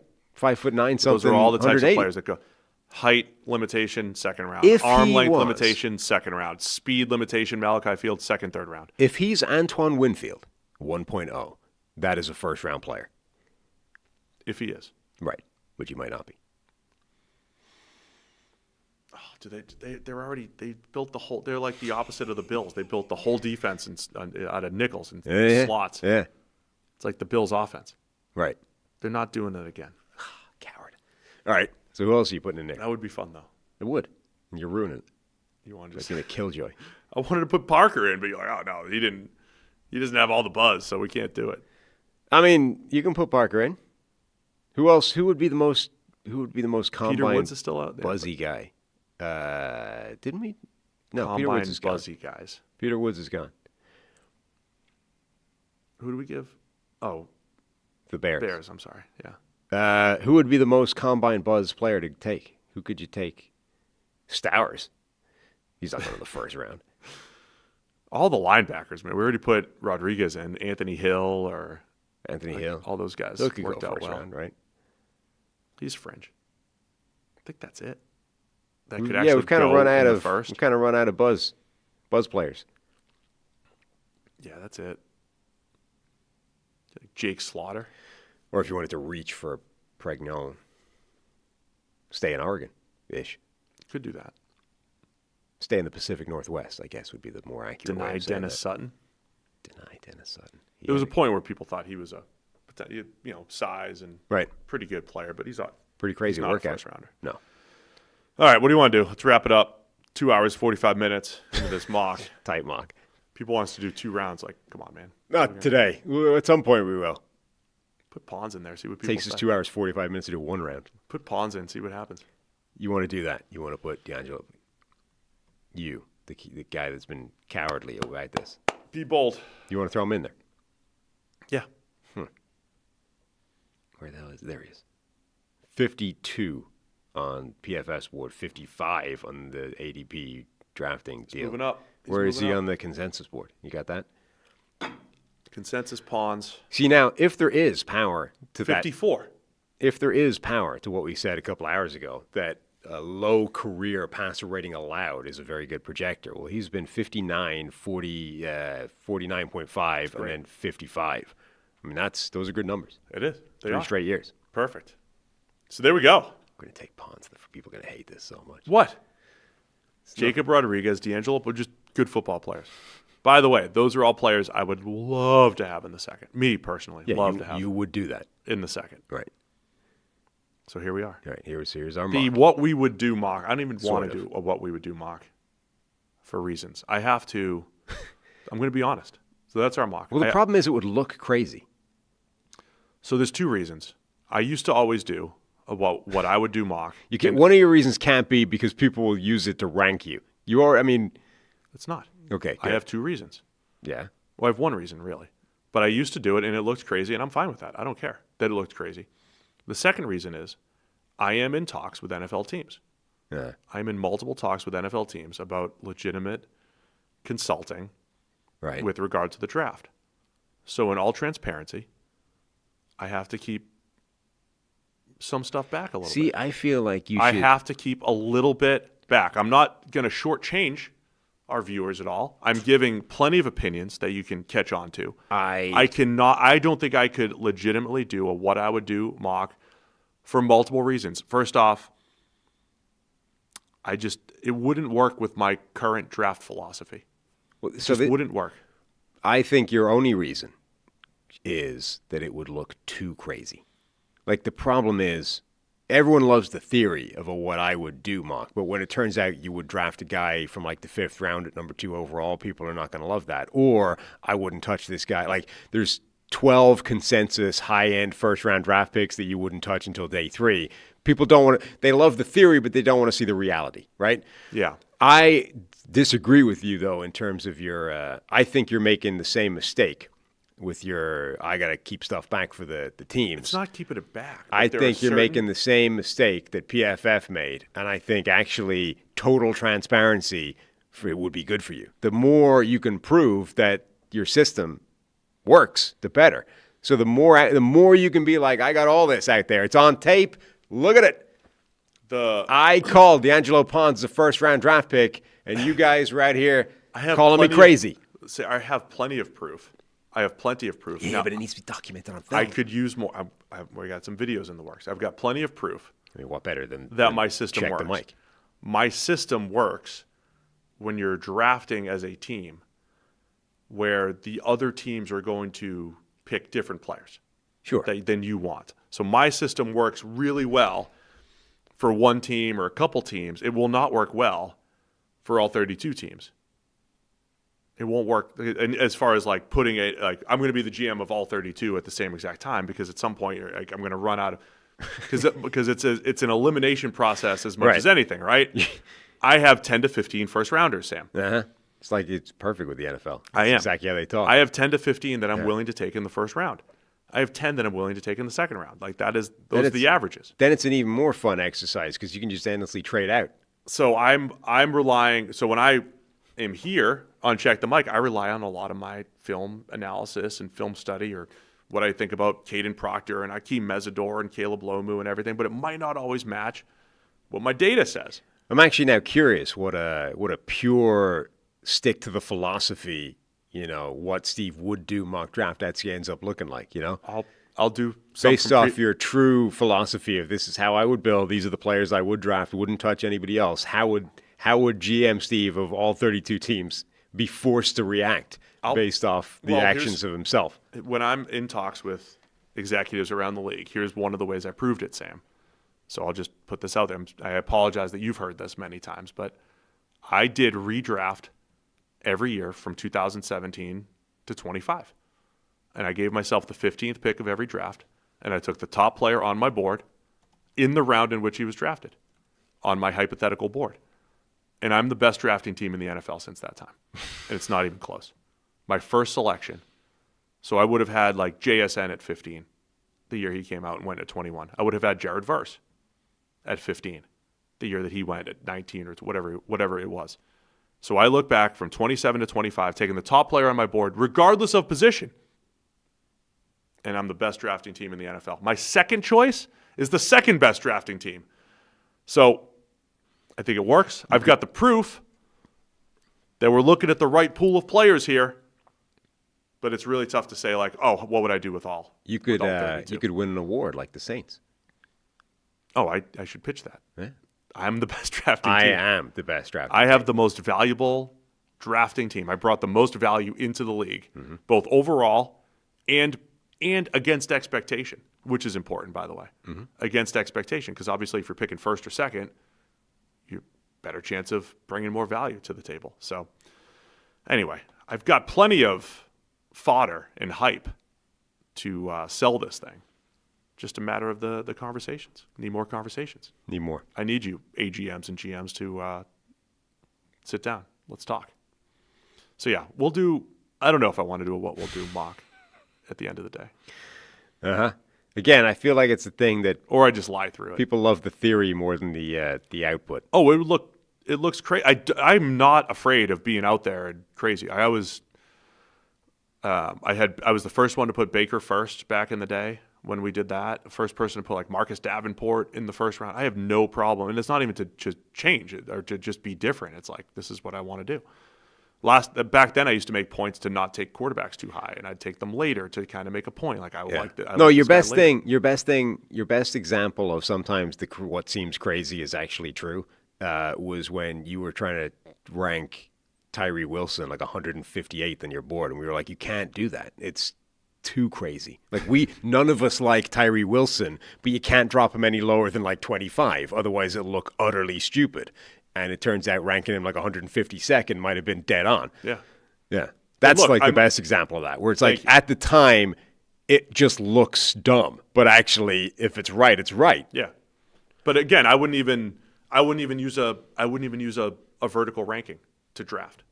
So I just have a whole different reimagine the draft. Reimagine the draft. You don't need a vertical list. You don't need a top big board. You want Baldy's whiteboard with markers and misspelled names. That's your dream scenario. I do want a good hard copy whiteboard. Yeah, I do want that. Anyway, I would draft. You see him reply to that guy that was like, you misspelled 3 different players' names. It's like, I didn't realize it was a grammar test. I'll work on that next time. Oh, I love Baldy. Yeah, Baldy's great. It's The just sitting passion. there. I don't care. I sacrifice a little grammar for the passion that he brings to the table. That's what he did. That's what you do. So we'll see. The what you would do mock is like TBD. I don't know if I'm all in on that for those reasons. I don't know if those are clear or not. But we're in talks. I might be supporting teams. We'll see what happens. Mm-hmm. All right. That's it for us. Yep. It's a good mock. And just to be clear, like we're gonna break down all these players and giving you my opinions on these players. Yeah. Just can't give away the data necessarily. Allegedly. We could do what we would do, but it would look crazy. Learn from PFF's mistakes.